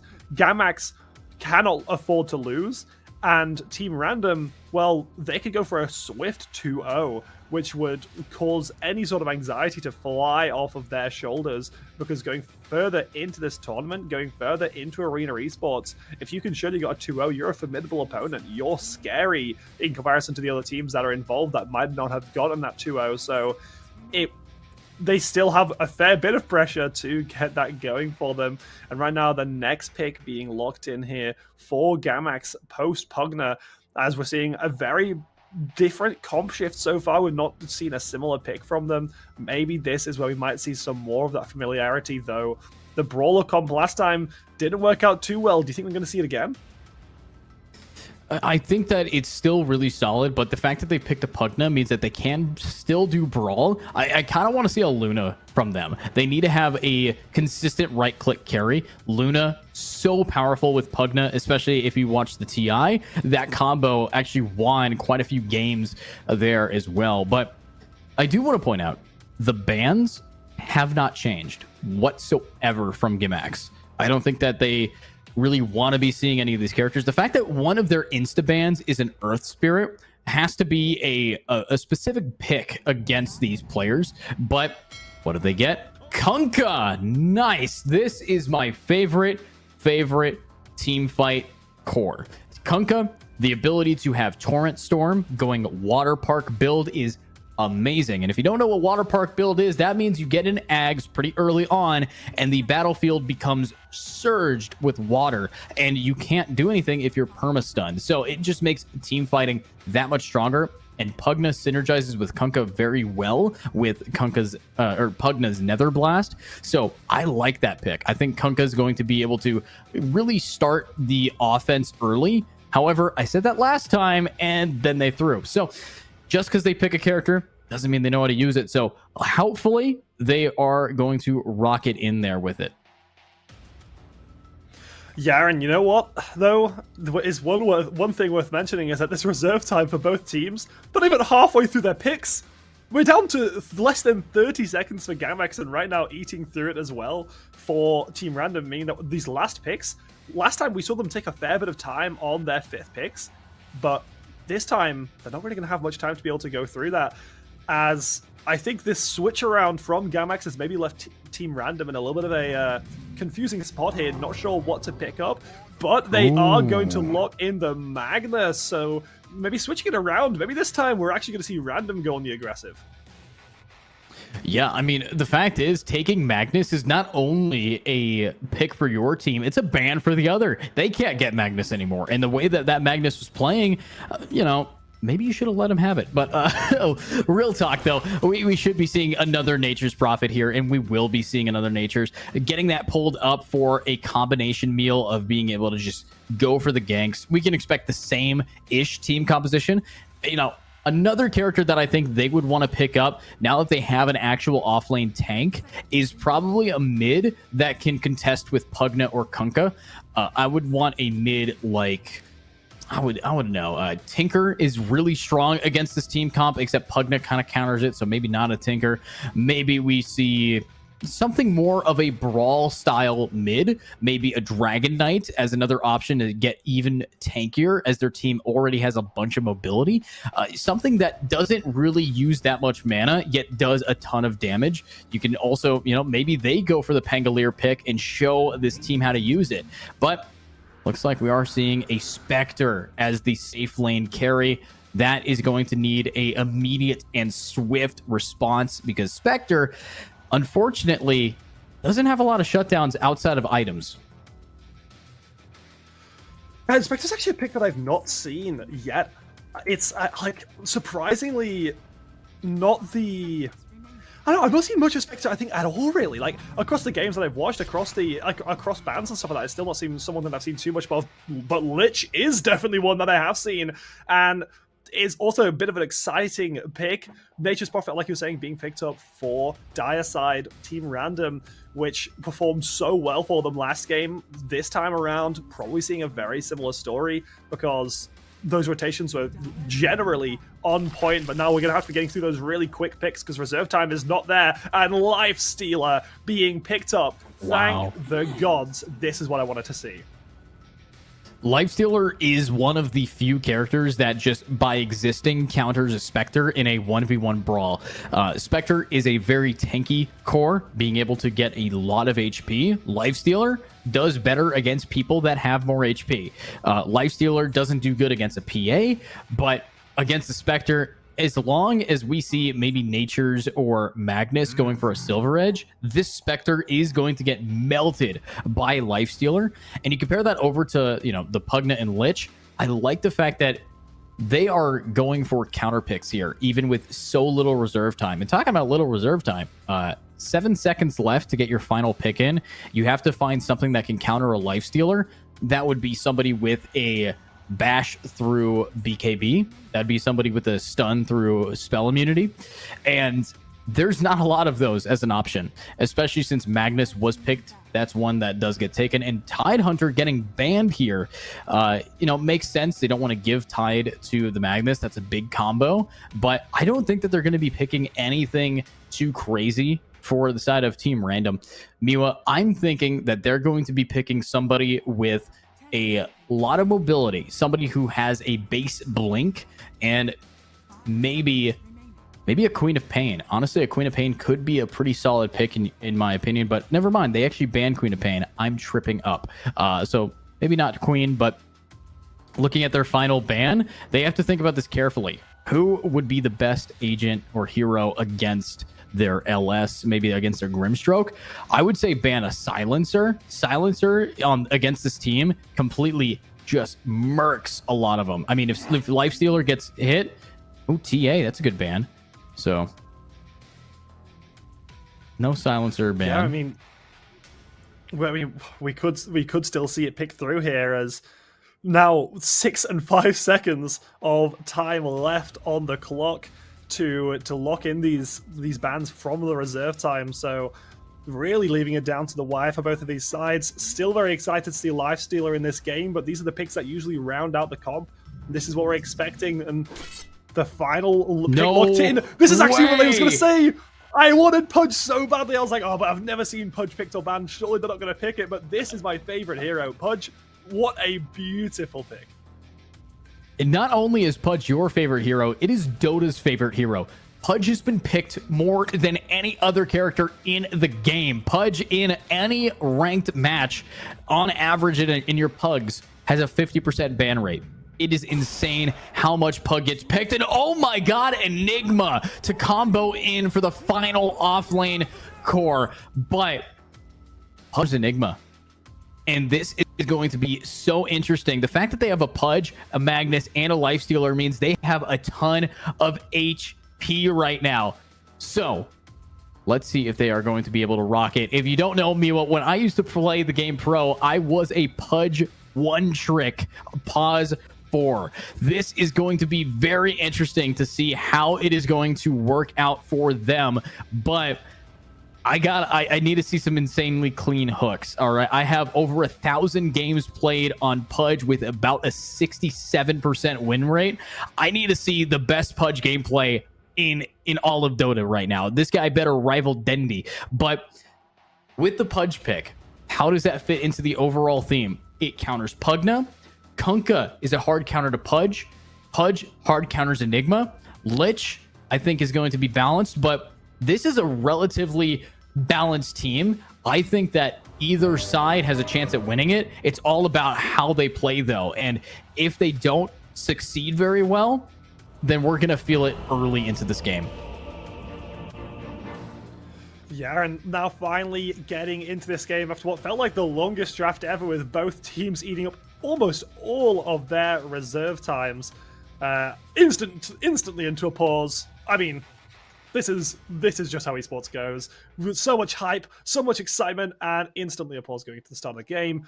But I mean, are we going to see more of that early game sort of aggression that we almost saw in game 1 from Gamax at the start? Or do you think it's going to be a bit of a just safer, looking to get a few runes each, nothing too crazy? Right now, because they've already smoked up, they want to start going for these kills. If the way that Pudge works is every time Pudge gets a kill, you get yourself a flesh heap with retroactivity to it. So you can get a hook or a rot at level 1, and if you get a kill, you still get the benefit of a flesh heap later into the game. And the faster you build flesh heaps, the less opportunity these guys are going to have to getting you shut down.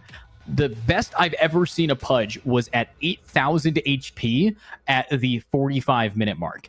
Now, 8,000 HP on a Pudge can get melted pretty quick when you have a Spectre.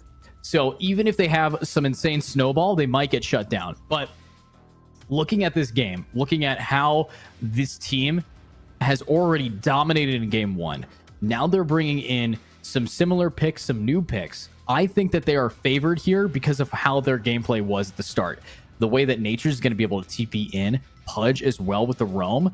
Early game, if you're a Spectre or an Enigma, is going to be so painful. You are not going to get any farm for at least 15 minutes, which I think is all on the back of if they get any kills. Pugna takes quite a few minutes to scale up. So early game is favoring the side of Team Random.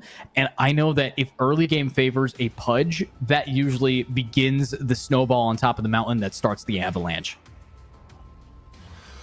Yeah, and now both teams leaving the base, pause finally finished, and heading towards similar sides of the map. Maybe we'll see a little bit of contention, but at the same time, there's still so much time to tell. Look at the smoke coming through, and this is the exact position, actually, that we saw Gamax in the last game, looking for the early first blood through this really deep invade on the bottom side. So I mean, maybe there's something to get here moving towards as a team, and now Team Random taking control of this game have snuck in. I don't think that Gamax are aware, and you know, with that Pudge, maybe they could try and look for a hook, maybe look for something a little bit bigger here. Is replicate. I would be terrified. I mean, with the high ground as well, like Random have a big advantage here. But it looks like they're actually not going to go for anything. They're gonna back off. They're not gonna look for that fight. And Random now showing more cards and showing a lot more confidence than we saw at the start of last game, where we saw them back off like Gamax are right now. So I think we're going to see a very, very big change in dynamic from between both of these teams. Looks like we did see 2 bounty runes going to both sides right now. And actually, wait, there's still a rune bottom that hasn't been picked up yet. And that's 3 runes over to Team Random. And it doesn't sound like much, but that is a huge gold lead already. And that is why we're going to be seeing right away a 1k advantage. And actually, the Spectre took a little bit of damage in that brawl as well. So getting them shut down is not ideal. But looks like it's just going to be Harassment City Savior doing the same gameplay we saw previously. Might be able to keep it going, but this is a double range comp against a Lifestealer. So Lifestealer might not be able to get the same amount of kills that he'd like to, but we might even see first blood. And nah, it's a Pudge. You can't kill him that easy. Yeah, I mean, he's literally a bowl of meat. Like, there is no other visual that could really go ahead and say, yeah, you're not going to kill this. But we do see now the start of this game. Actually, Gamax looking for that early aggression as they're taking a lot of these early fights, a lot of these trades as well. Savior losing out quite a lot. Was this is kind of what Team Random are doing. I feel like we're almost watching the teams split around the other side, because Team Random had a very, very similar playstyle to what Gamax have right now at the start of the game, and from the way that this started with the invade as well, maybe we're just going to see the storyboard flipped. I mean, we could, but instead of having a safe lane Magnus, we have a mid Magnus here, and that could be a little bit different for them, because in off lane Magnus switched.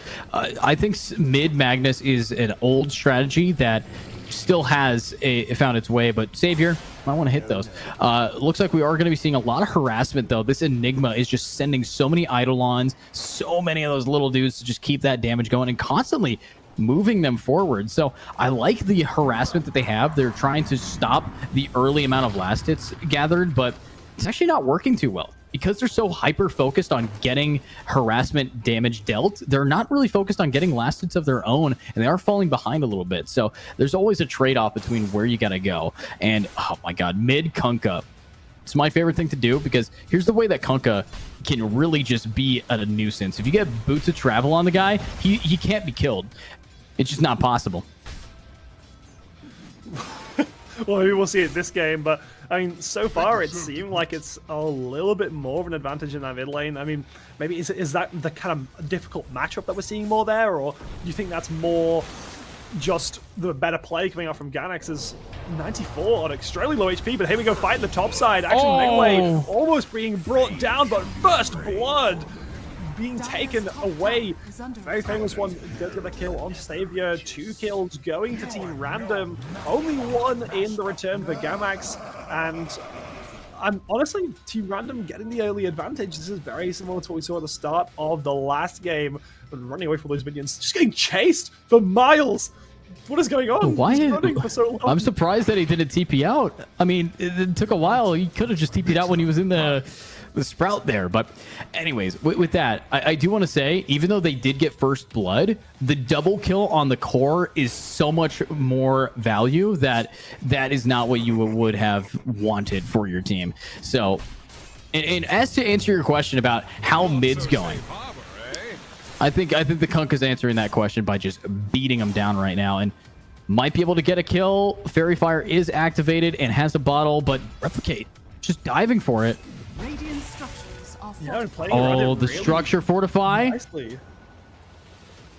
Oh, jukes it. No, doesn't juke it. There we go. So it's not exactly a player diff here, Miwa. It is a character diff. A Kunkka early is so much stronger than a Magnus, and unfortunately, Magnus doesn't have the same harassment. Kunkka has an ability that allows him to just constantly beat down on these players. But talking about a beat down, we got it. Another one, a killing spree 4 minutes into the game on a life stealer. You like this character, and you can tell that this team of Gamax is not going to.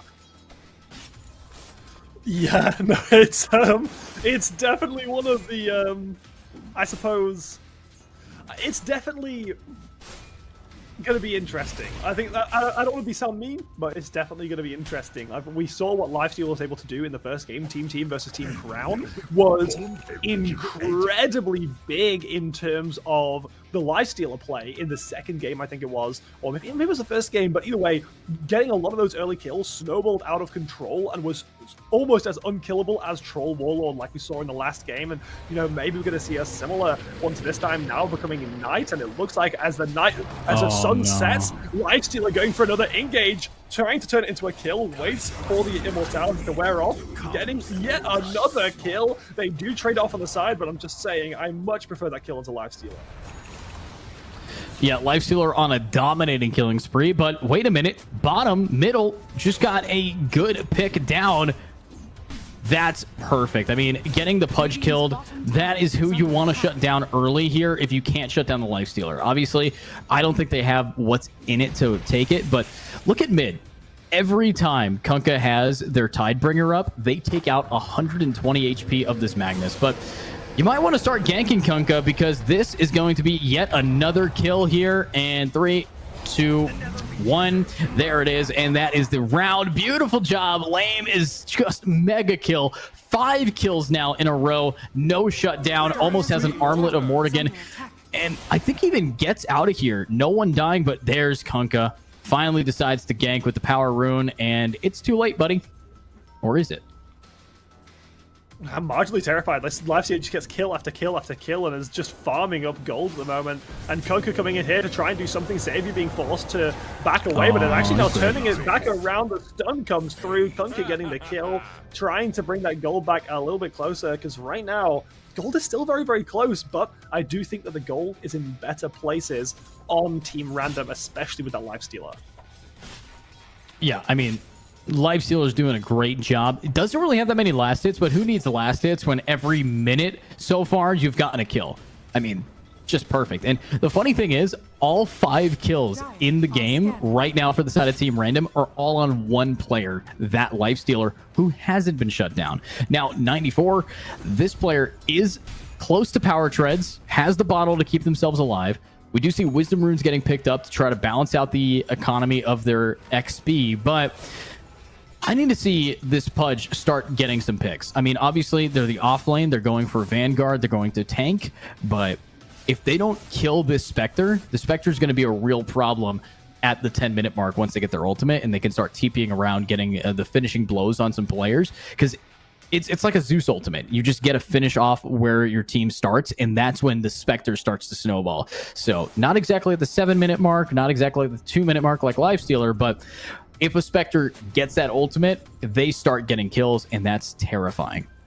Dire's top tower is under attack. Yeah, and well, right now both teams are continuing to play it out slowly. Like you're saying, for that, like that off lane with Pudge not being as explosive as you might have wanted it to be, but I think we're going to be expecting some big things later on, especially from these earlier fights that we saw Team Random doing so well with last game, where they were able to just get these really good fights and also punishing Gamax quite a lot. I think Pudge is the kind of hero that you want to be able to do that. As now an engage happening, Gamax looking for something, but Savior's there. The TP coming down as well from the top side. Already 4 members there, ready to instantly respond, turning it back around. Kills going down. Good Team hook. Random able to pick up 1, 2, trading it back forever, looking to get that kill to Nature's Prophet on the side. Both getting brought incredibly low. Replicate getting low on the bottom side as well. Nature's Prophet will fall down, though the trade out of the Replicate's going to come through.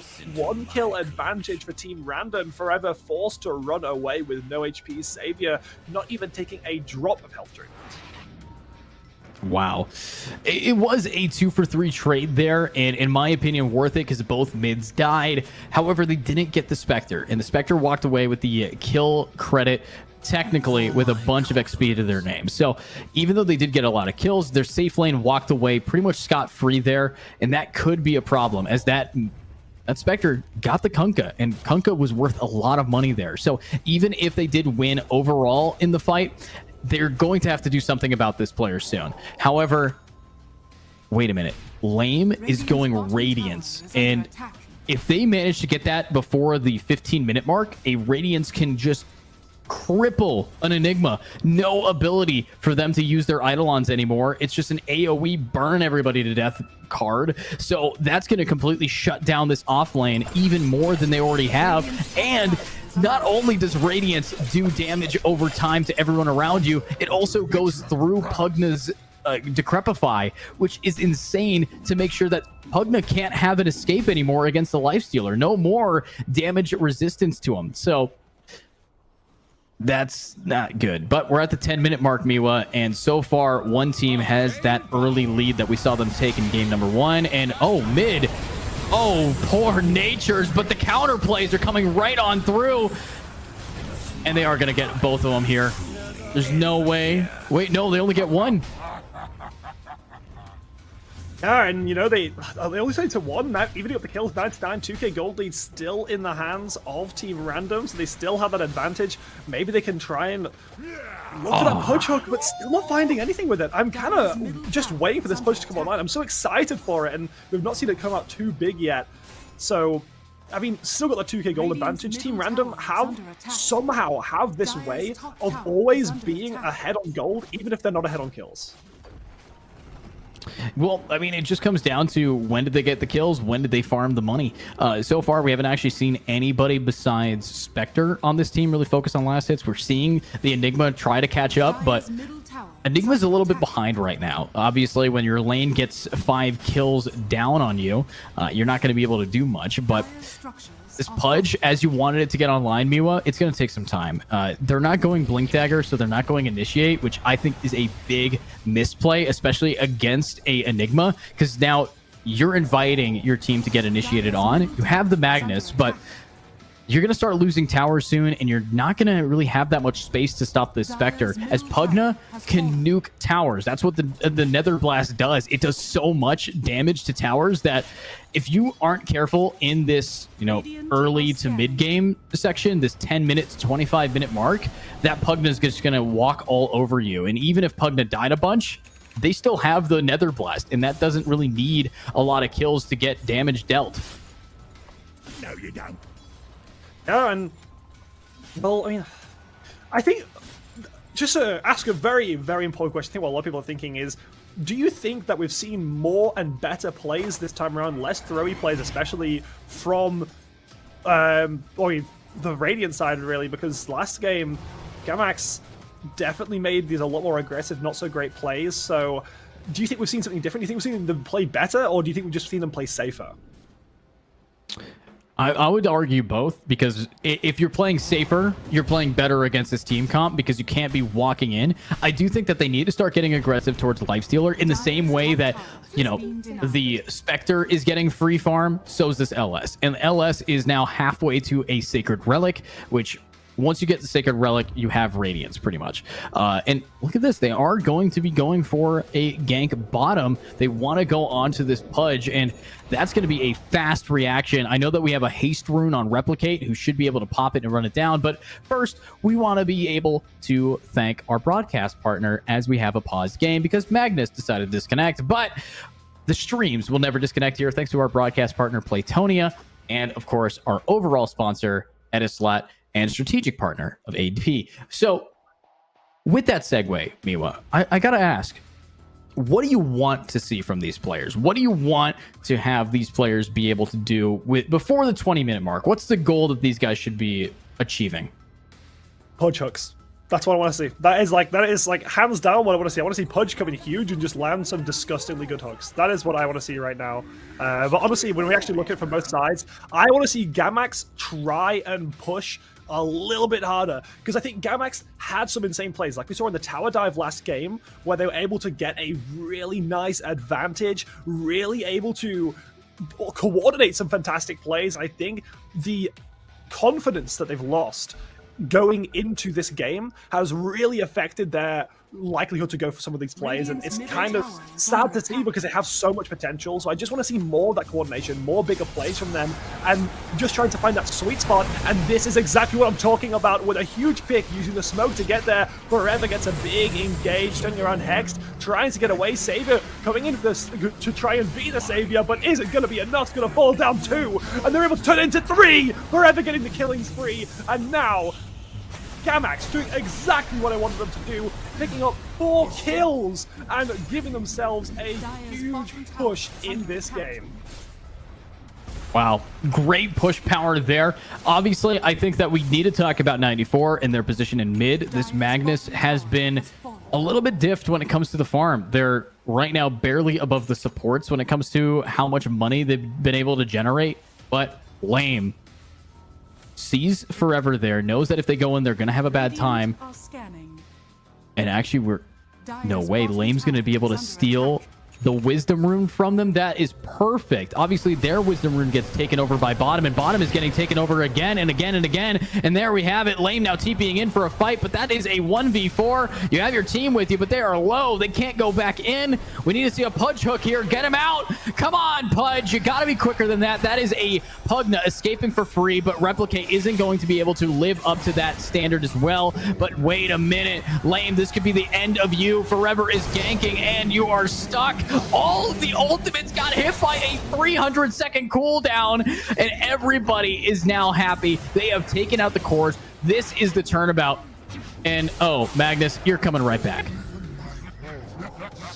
Yeah, and you know what?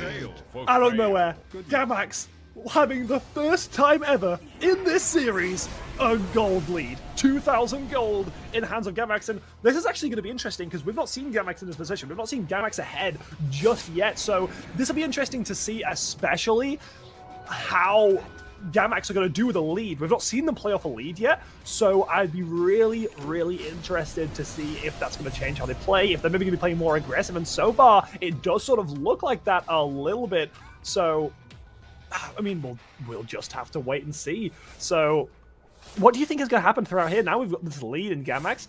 Do we still think that Team Random have that scaling option, or still got a lot more left in them? Because right now, Gamax seem to be running the board. Pudge is a character that always has the ability to scale, but we are 5 in, 9 kills on the board, and Pudge has 3 flesh heaps. this is not the scaling that you want to be watching, because not only is the Pudge, the offlane, the tank, the squishiest character in the game when it comes to how the lack of survivability, he doesn't have a blink dagger for escape. He doesn't have a really anything to keep him alive right now. And you compare that over Lifestealer, close to getting farm. So to answer your question, Miwa, this team does scale into the late game, but not nearly as heavy as a Spectre and an Enigma. And that is just kind of where it's going to end if they can't turn it around now. If they don't build back up in the next maybe 3 minutes here, they're just going to die.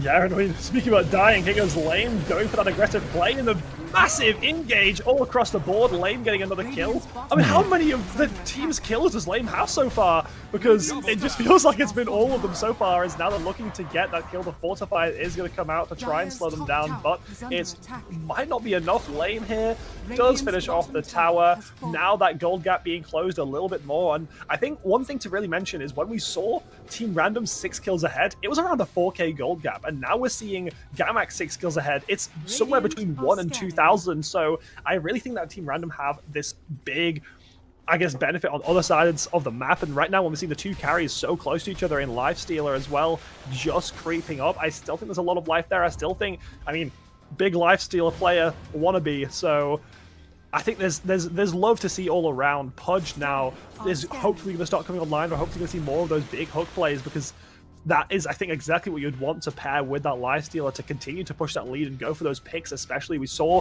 how well Team Random could work off the picks, and hopefully we'll see it a little bit more.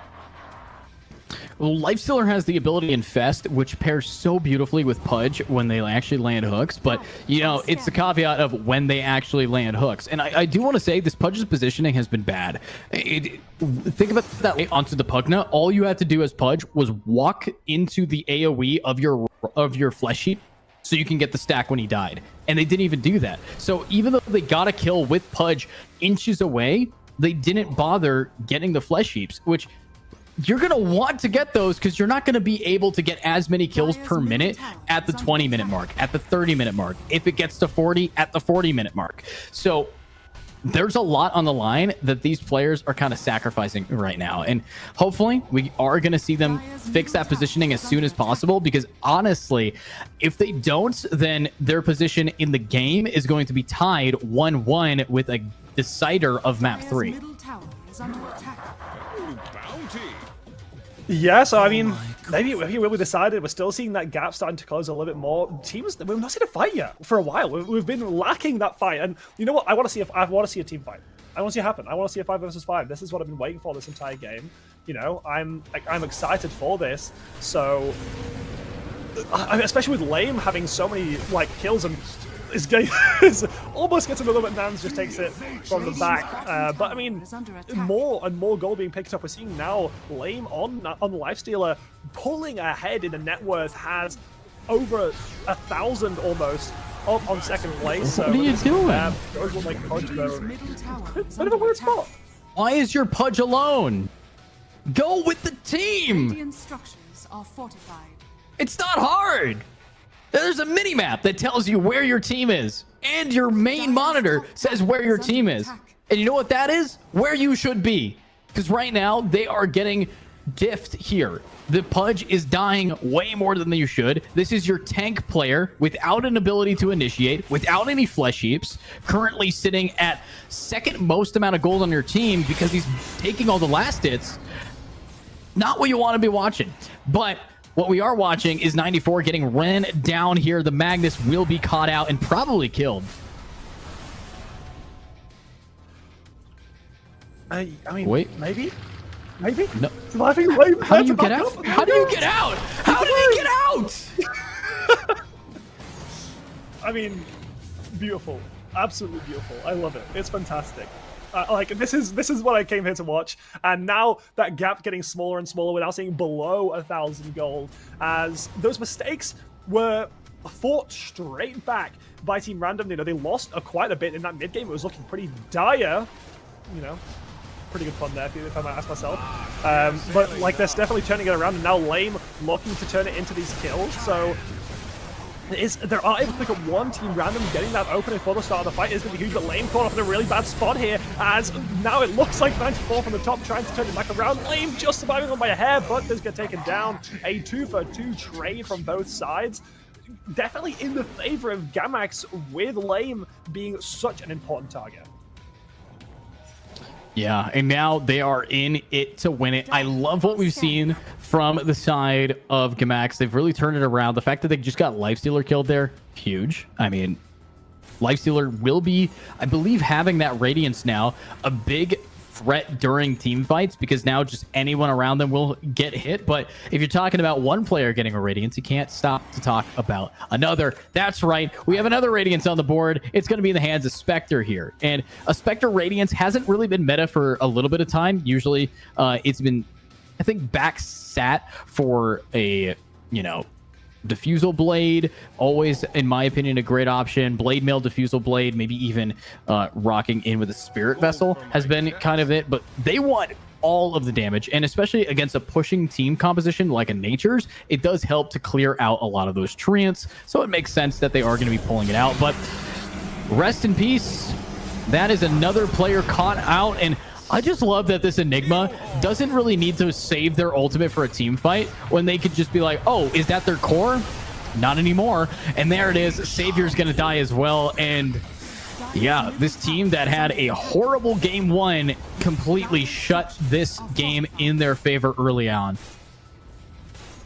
Yeah, this is what I was saying earlier about we could see a game 3, and this is the Gamax we want to see. And as soon as I said I want to see Gamax taking all these fights, grouping up a little bit better and getting those good initiations, they found the balance. They found the middle ground which they needed to get, like in game 1. And this is, I think, what they were trying to hone in on a little bit. They overplayed a little bit, they overstayed, they overpushed in a lot of different areas. And I think now, with the, I guess, turnaround, with these better plays, I think overall we're going to see Gamax start to take a lead not only in this game, but the series, because finding their footing on a team that is this confident is exactly what they needed. And I'm really glad that the game one, the game one, didn't hit their mentality as much as I thought it would, because they're coming back in full force, and they're coming back so powerful in these games that I think we're still yet to see so much from this team, and especially throughout the rest of this tournament. So very, very exciting. But right now, that net worth finally swinging back around, Lifestealer falling down a little bit, that team fight.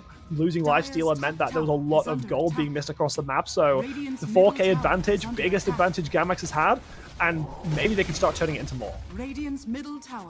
Yeah, I mean, we aren't seeing the same steamroll that we saw from the side of Team Random, but this is... Okay, good, canceled, didn't actually hit it, but they are going to get countered on. Pugna's just jumping right on in. Pudge will be able to miss yet another hook. Don't want to see those land. That's not good, but that is going to be a kill and a flesh heap over. Good stuff. The Pugna TPing in to try to back him up, instead just feeds, and it looks like we're going to keep that streak going. This is another player that will have some issues, but Replicate is just so tanky, but that is what a Lifestealer wants with a double kill. Another flesh heap. Get them all. Get them more. Another big ultimate. The Infest is there, and there's another, but wait, where is this? The triple kill might be finished. All you have to do is find forever, and that's it. Beautiful ultimate there, slammed down to finish the job, stopped the wicked sick kill streak, and there is a team fight that has brought these teams ever so close. And finally, we're seeing some flesh heaps on the board. We're seeing some players start getting these picks. So Miwa, I am happy that the game is starting to get a little bit narrower, closer on the board.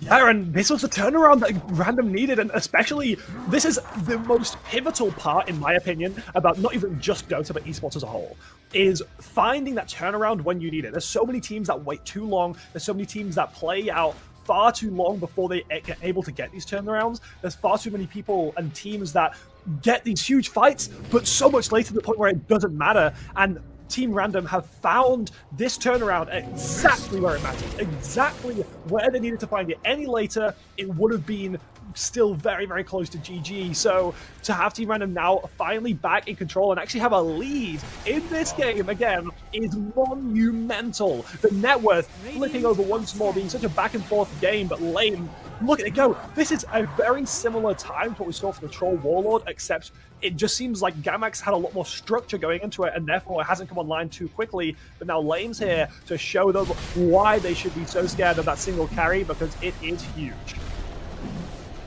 Yeah, I mean, this is some scary type of gameplay, but wait a minute, we're seeing a Pugna just suck the life out of a Roche. Might be able to keep it going. I don't think that anything the Dire can do will touch this point. And we are going to see a scan come out, but it's not going to actually be in the right spot of things. However, if the Spectre does pick up this Aegis, that is a free chance to re-hit together. And I think this is where they're going to try to finish off any tier 2s. They're just going to go top and bottom, get this ready for a mega push. I mean, it is a little bit late for a Roshan, as it's the first Roche. 26 minutes in, they've been hyper focused on just getting these kills.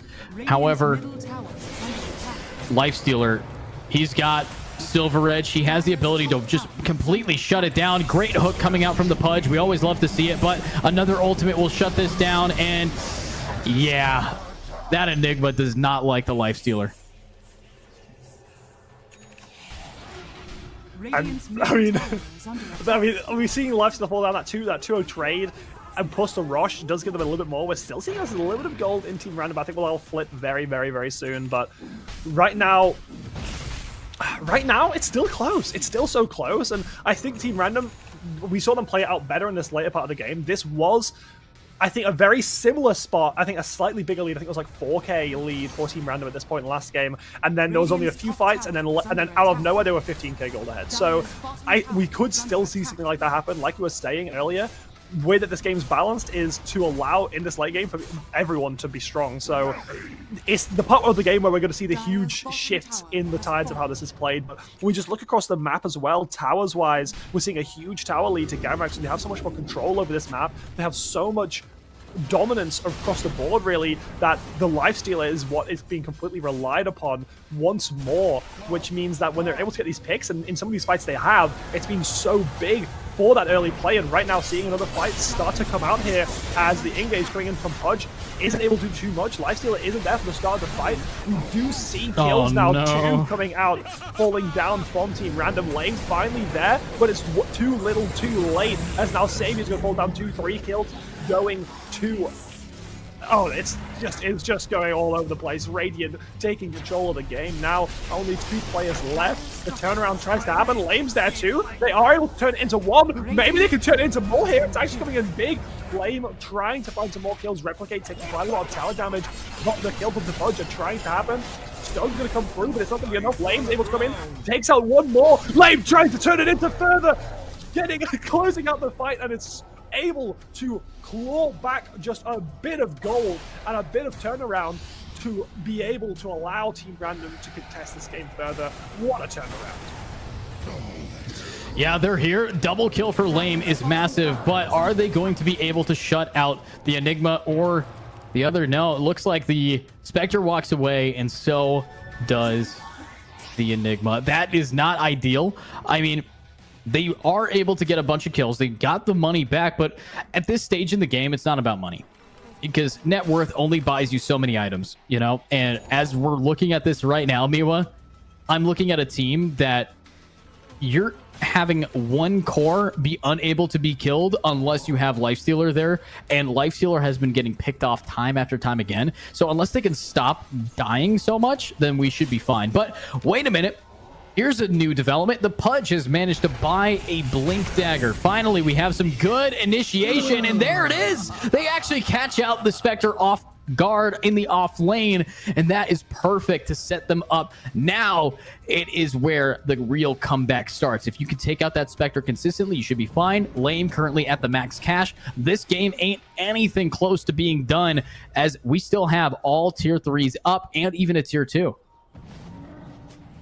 Yeah, and well, they've got this lead. They've got the 3K gold lead. This is, I think, the biggest we've seen in the last maybe 20 minutes right now for Team Random. So they've got this turnaround. They have the game in their hands. But like you were saying, we just can't see Lame die. Lame has been so important in this game. And every fight where Lame's lived, it's been a win for Team Random. And the fights where they've lost it and they've almost lost a game off this has been fights where Lame gets picked off at the start, stun locked, and taken away to the next generation of players because Gamax just seem on top of the game this time. But now with the 5k gold lead being hit, this is where, like I said, we saw Team Random really taking it home at this point in the game last time around. And yes, they might be a little bit further behind than where they were last game, but they're still dominant. Still a 5k gold lead, still a lot to go off, and one more good fight could put them in a position to win the game.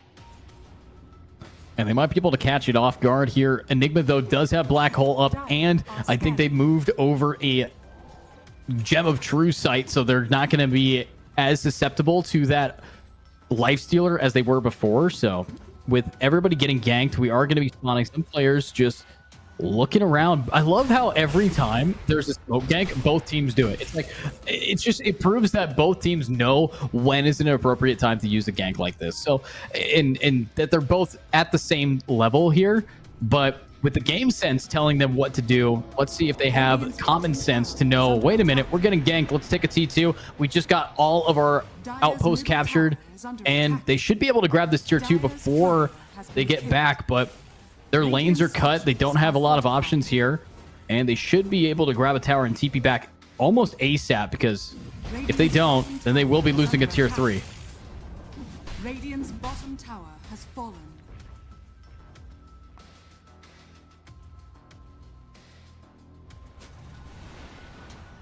It's a pretty slow round here so far, but yeah, sorry, I do apologize. I was muted for a moment there. I was talking, I was like, what is going on? But, you know, like I was just saying, even though Team Random have this lead, it still feels like Gamax are all over them. It still feels like they have control over the map and are constantly invading the dire side of the map all the time. And it doesn't feel like a 6k gold lead to right now to Team Random. So I'm wondering when we're going to see that turn around, when Lame is going to feel fed enough, really, to be able to turn this around. We're now seeing an engage onto the Pudge, but the turnaround now, trying to find it. 94 getting the killing spree. What an incredible pick onto Lich.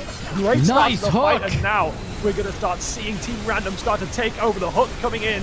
2 kills now for 1. Nature's Prophet falling down 2 for 2, actually. Lame not in this fight just yet, waiting for the right moment to strike. Buyback coming in through now as well. There we go, Lame coming in once more. The hooks are big, Lame's even bigger. Double kill, trying to turn it into a triple. Team Random running away with a game. 10k advantage, 12k advantage. Team Random are in control. Dude, that was some crazy stuff here coming out of Russell. I didn't think we were going to see it today. I didn't think we were going to see it from him at all. And I was just hyping you up, man. You can't be doing that. I was just hyping him up, and he manages to miss a hook on his own teammate. So anyways, you know, it comes and it goes in waves here. So Russell being able to land some great hooks, shutting down the Spectre. Ultimates here, the shard is big enough to really just reduce those cooldowns, and they're just keeping it going. So if they can get this tier 3 or force a buyback, they should be fine. But instead of that, people are already up. They got a tier 2, they got 14,000 gold. They've turned this game around, Miwa, and that is the goal. So what is the goal of the Radiant? Well, they need to keep using their ultimates to get that. This time they're not going to have the same amount of success, and it's counter. That is it. Finally, they're back online, and look at the toxic tipping. Oh, Megaway not going to be happy about that. The BM of sending someone 50 coins to say, hey, keep the change after you chump them is insane, and that is what we wanted to watch. Finally, I gotta say it, Pudge, you got a Blink Dagger. Wish you did it a long time ago, and you started doing things with it. So, good stuff. Happy that they're finally turning this game around. At least I'm happy that the Pudge is online, but I want to see a little bit more from Gamax. They have a lot to turn it around, but they're going to have to work slow and steady if they want to just chip away at that net worth disadvantage. Yeah, and look at that, 18k gold. This is what we saw happen last game. Team Random, out of nowhere, went from kind of even 18,000 gold 5 minutes later. So this, I mean, this is late game Dota, I suppose, and this is also late game Team Random because they just know how to play it. They just know when to engage. They know how to play around the map, and these hooks out of nowhere have become big. all game we've been waiting. All game we've been waiting for these hooks. We've been saying how it's going to be so impactful. It never happened, and then finally we are able to see hooks come through, and it is the best fight of the game for Team Random, putting them in such a beautiful spot. And honestly, I think at this point, there is no such thing as a game 3 here, I think, anymore, with such a big lead. And look at that turnaround! 94 with a huge stun. Pudge is there to back up lane, trying to come into the back line, but he doesn't even need to. The turnaround is so big, the double kill. Buybacks are going to happen here, otherwise there's no way that you're going to Garam makes the rest of the game. This is it. This is what we need to see. This is the Team Random we saw in game 1, and now they are taking over the game and taking these barracks. It took a long time for this team to be able to get back online, and I'm surprised that they were able to get online against the Spectre. I think that we saw some supports really fall off. Lich and Pugna weren't able to keep up to the same degree that a Grimstroke and a Nature's can. Nature's has the ability to split push, constantly making space. Grimstroke in a team fight, in my opinion, so much stronger than a Pugna. They have what they need to keep it going, and now it's just going to be one after another. So looks like we did see a comeback, and I thought for a second we were going to game 3, but I like it. I like it a lot. And now I like the fact that we are going to be experiencing, hopefully, one final fight before this ends. They have the black hole available. Don't waste it on this lifestealer anymore, because you can't really solo kill him anymore. It used to be a thing, and now he's just scaled past your strength. And it's like, I don't know. It's just so, like, it's almost hard to watch in a way with just how, like, oppressive Team Random are in this late game. And they continue to play it slowly. They're not, like, trying to force out the end of the game. They're just, they continue just backing off, looking for objectives, looking for little bits of leads. They're not in any rush. You know, they're here for the long run, and it's clearly working out. The final buys coming through now before this final fight's going to take place. And do you think there's any hope for Gamax? I mean, honestly, I think now I just saw a Pudge with a Bloodstone, and that's like not ideal. Not ideal at all compared to a Shiva's Guard or a Heart. And now this Pudge, without having that Vanguard, is getting just kind of bullied right here. But Forever is going to grab a pick onto them, and there's another missed hook, and I think they just threw. I genuinely believe they just took it back, but no, wait, it's a comeback again with another great play from this Magnus. 94 is getting all of them down. There it is, another pick, and they will be able to TP out. Just kidding, get hooked and get killed. There is the final fight. Might be GG unless Forever has something to say about it, but he is getting chased down here. And this is exactly the kind of gameplay that you want to be looking at. And honestly, that Magnus just won them the game. That Magnus single-handedly just took it back. That was almost a throw. Like, my heart stopped there for a little bit for Team Random because it was looking really dire. Like, it was looking really, really bad at the start of that fight, but they turned it around. They were able to make it work, and now there's some fights trying to happen, but there's still 2 people down. They're still missing people, and like, Lame is just ruining these towers. It's just a time. They have to do something now. They have to try and pull it back, but it just feels like Team Random are all over them now, looking to turn it into more kills, bring it into the wall on the side. That's 2 kills. Make that 3 kills. And now the GG surely will have to come through here, because Team Random have took away the game. They took away the hopes of Gamax, and they've taken 2-0 in this series. What an incredible game. Wow. That was some compensation in just the way that they turned it around. Honestly, the Pudge didn't do anything for 30 minutes, then decided, hey, oh, wait a minute, this is the wrong mouse. Or, you know, like, it's the moment of, oh, wait, I'm not left-handed moment. They really did a great job to pull that back. They started landing their hooks. They started ulting. And, you know, they just had to change their item build a little bit. They didn't have any initiation on a Pudge. They had no Force Staff. They had no flash, or no blink to get them onto the point there. And that's a problem. If you don't turn up and get that on the board, you're going to have a big issue. So the fact that they recognize that, because remember, the first step of changing bad habits is to recognize those bad habits, and that turned the game around. So shout out to the Pudge. being able to be online, the 3 team fights that they were the most critical were the 3 team fights that they turned it around, Miwa. Yeah, and you know what? They did it. I think Team Random, they deserve it. They deserve this victory. Gamax showed so many good signs as well, but the thing is, I think Team Random had the consistency. Team Random never really, like you were saying in the first game and as well this game, made big mistakes ever. The only mistakes they made were small ones, not massive, and I think Gamax, they made great plays. Gamax made some of the best plays we've seen so far in Arena Esports Dota. We've seen Gamax be such a dominant force, especially in this early to mid game of game 2, but the consistency is key, and Team Random were able to punch holes in Gamax when they didn't even know they had them, force Gamax to make some silly mistakes, and then Team Random just run away with it, and they are so good at scaling. They are so good at waiting out, and they're so good at being patient, and that's what I really like to see, especially from teams at this tier. I really like to see teams be able to say, no, let's not go for the end here, or no, let's not go for this fight, let's wait until it's really good for us, because we are not on a timer. We don't have to end. We can play it out and see where it goes, and Team Random played it perfectly, and I'm really happy to see them go through to the monthly qualifiers.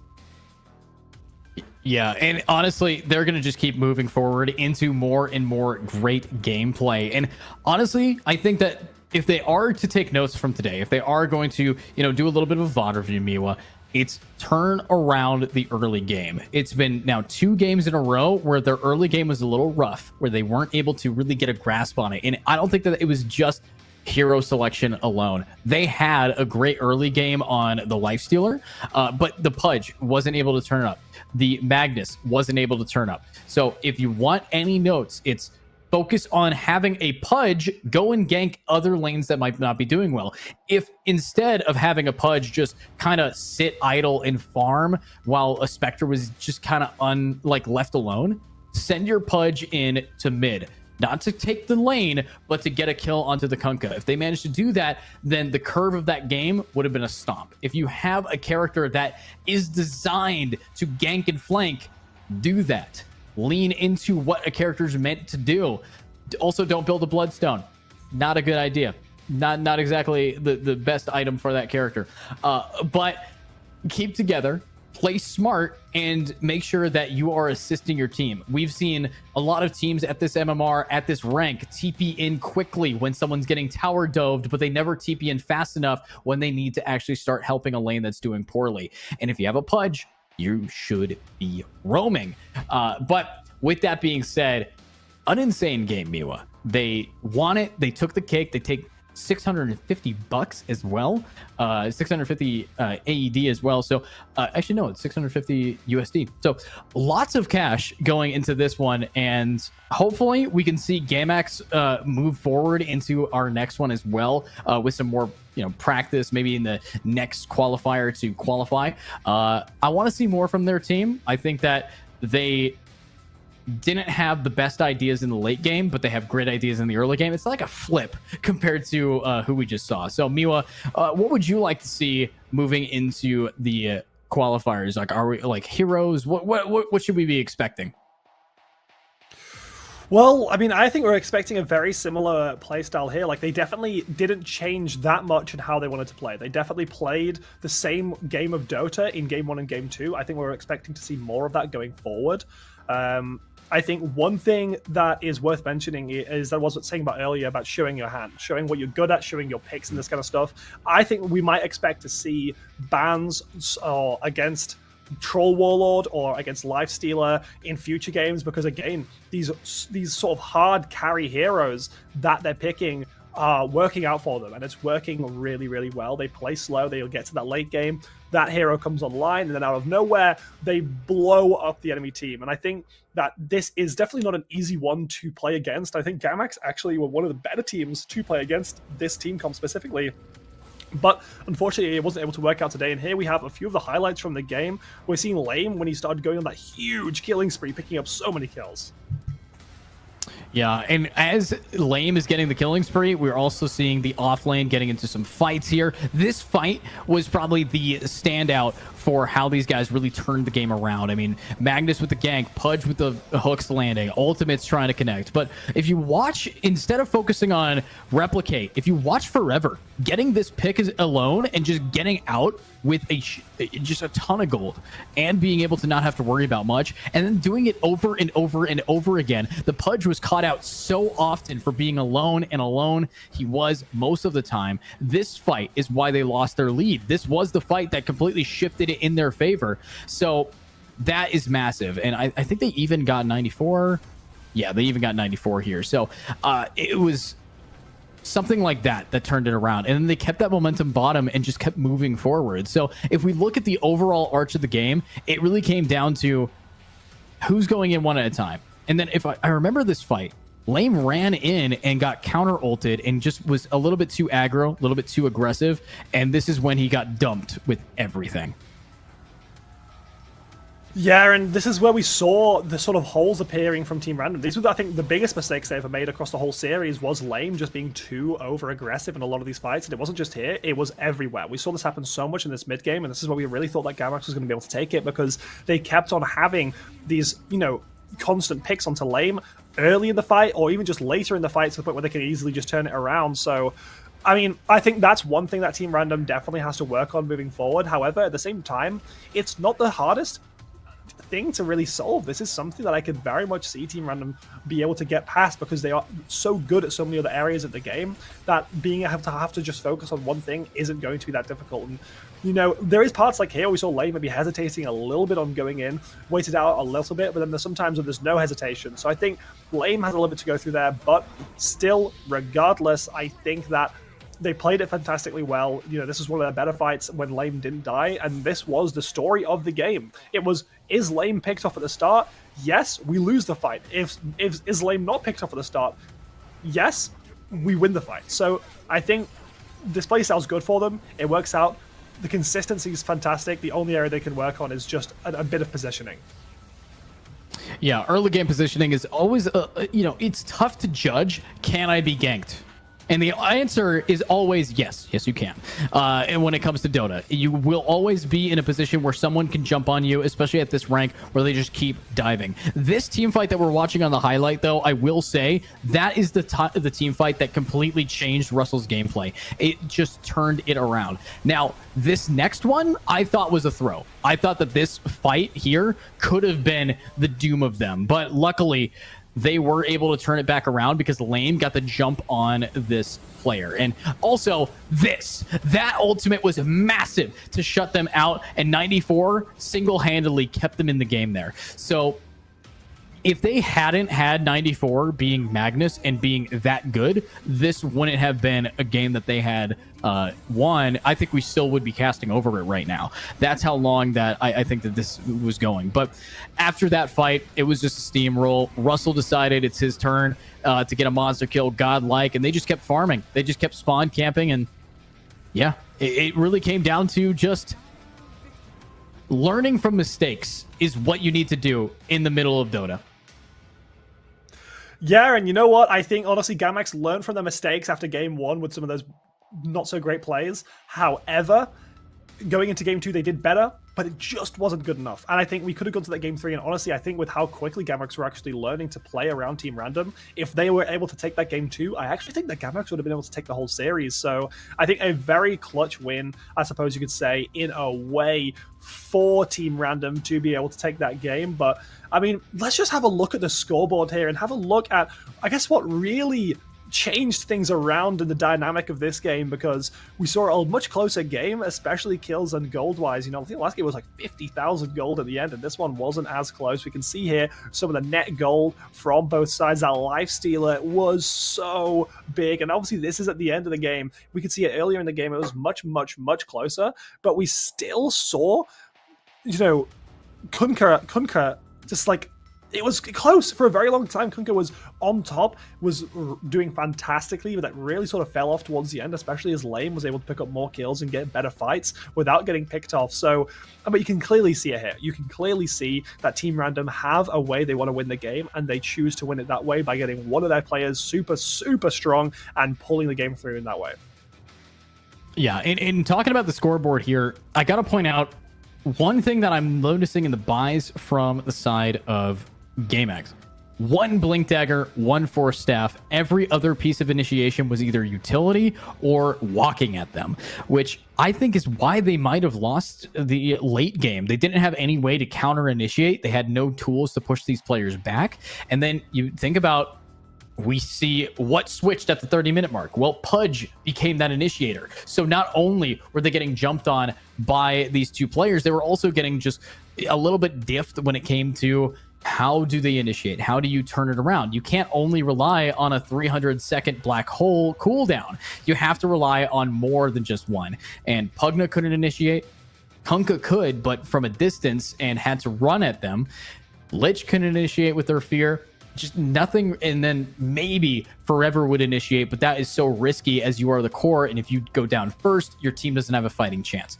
So when it came to that, it makes sense. But let's see how much money they actually won for these misplays or for these successes. Looks like, yeah, 650 USD for first place, $300 for second place, and of course, any team that we didn't get to see on stream today, we do get to see getting $150 in esports credit, as well as fourth place doing the same. So overall, the way that the roadmap is looking, I am excited for the monthly finals later in the month of November to really start heating up. The open qualifier is going to be pretty intense as well. But with how these teams are going, I can't wait to see how grand finals plays out. Exactly, and you know what? One team that I'm really excited to see play, like if we do see Team Random go through those monthly finals and they go up against Team Crown in the playoffs, that will be such an exciting game. You know, Team Crown were dominating so much in that game against Team, and Team Random actually was a little bit closer, but I do feel like the teams were just a bit of a higher quality this time around, so I'd love to see those two teams meet. And this is not even halfway through, like, the whole qualifying stage for the playoffs, so we're still yet to see so much. It's so exciting. We've seen some fantastic teams so far and some fantastic players. We've still got such a long way to go. I'm really excited to see a lot of these teams, and as well, teams, even if they lose today, they can come back. There's more ways to get back. There's the open qualifiers, so no team is truly out of the dark, and who knows, maybe we'll see Team win the open qualifiers and go to those monthly finals against Team Random, which would definitely be something. Yeah, I mean, Team played well, and this team definitely deserved their 2-0. So I love the fact that this is already the level of competition that we have watched from these players early into this roadmap. But with the roadmap giving us the way of how these games are going to be progressing for the finals here, lots of money is on the line, 500,000 AED. And of course, we also have to shout out the people who make it possible. Broadcast partner Playtonia, can't do it, can't be on screen without you. Strategic partner being 8B Gaming, rocking it, and of course, overall powered by Etisalat. Thank you so much for being our sponsors, but I do say that that is all that we have for us on the English broadcast. Thanks again for watching, and have a great day.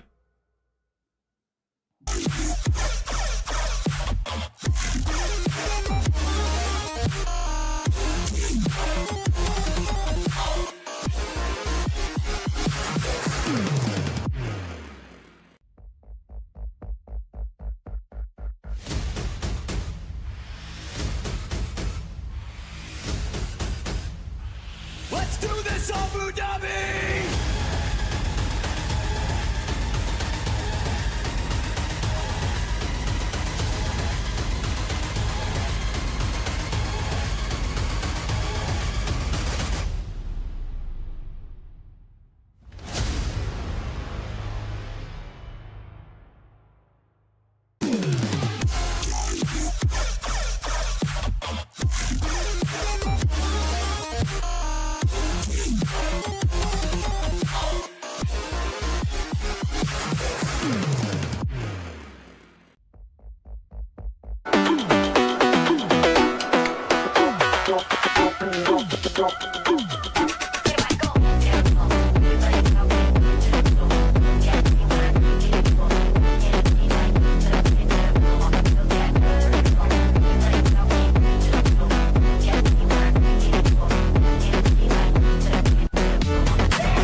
All the memories we made under the summer sun, chasing after waves, a taste of berries on my tongue, sipping on a feeling, sunny's got me healing, vibing out to your guitar.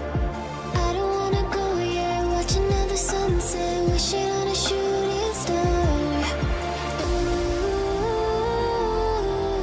I know that it has to end. Maybe we could just pretend.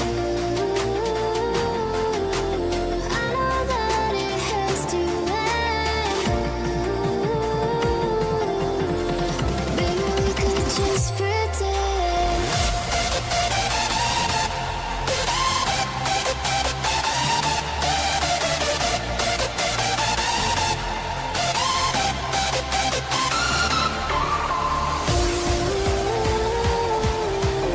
know that it has to end. Maybe we could just pretend.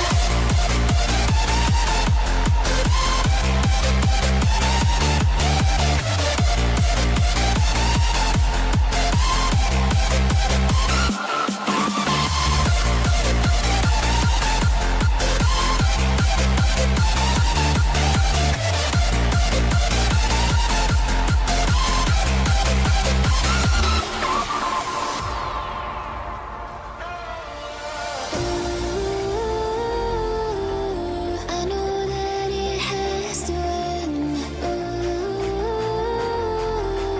Maybe we could just pretend.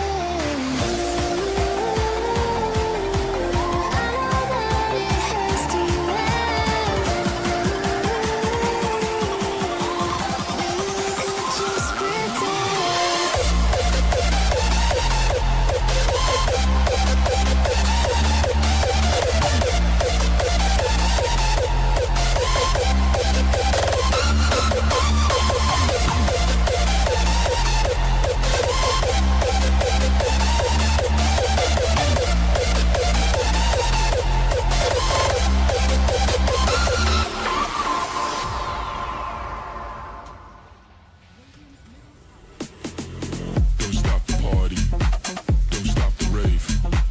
Can't feel my body, but don't stop the rave. Don't stop the party, don't stop the rave. Can't feel my body, but don't stop the rave.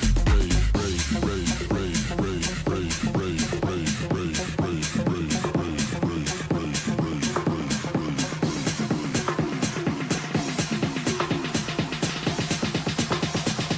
Now everybody from the front to the back go.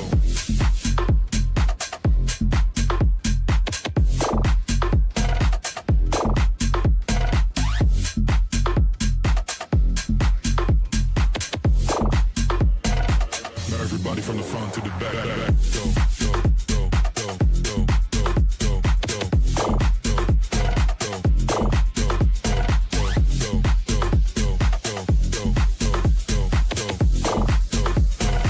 Now everybody from the front to the back go. Don't stop the party. Don't stop the rave. Don't stop the party. Don't stop the rave. Don't stop the party. Don't stop the rave. Don't stop the party. Don't stop the rave. Don't stop the party. Don't stop the rave. Can't feel my body, but don't stop the rave. Don't stop the party. Don't stop the rave. Can't feel my body, but don't stop the rave. Rave, rave, rave, rave, rave, rave, rave, rave, rave.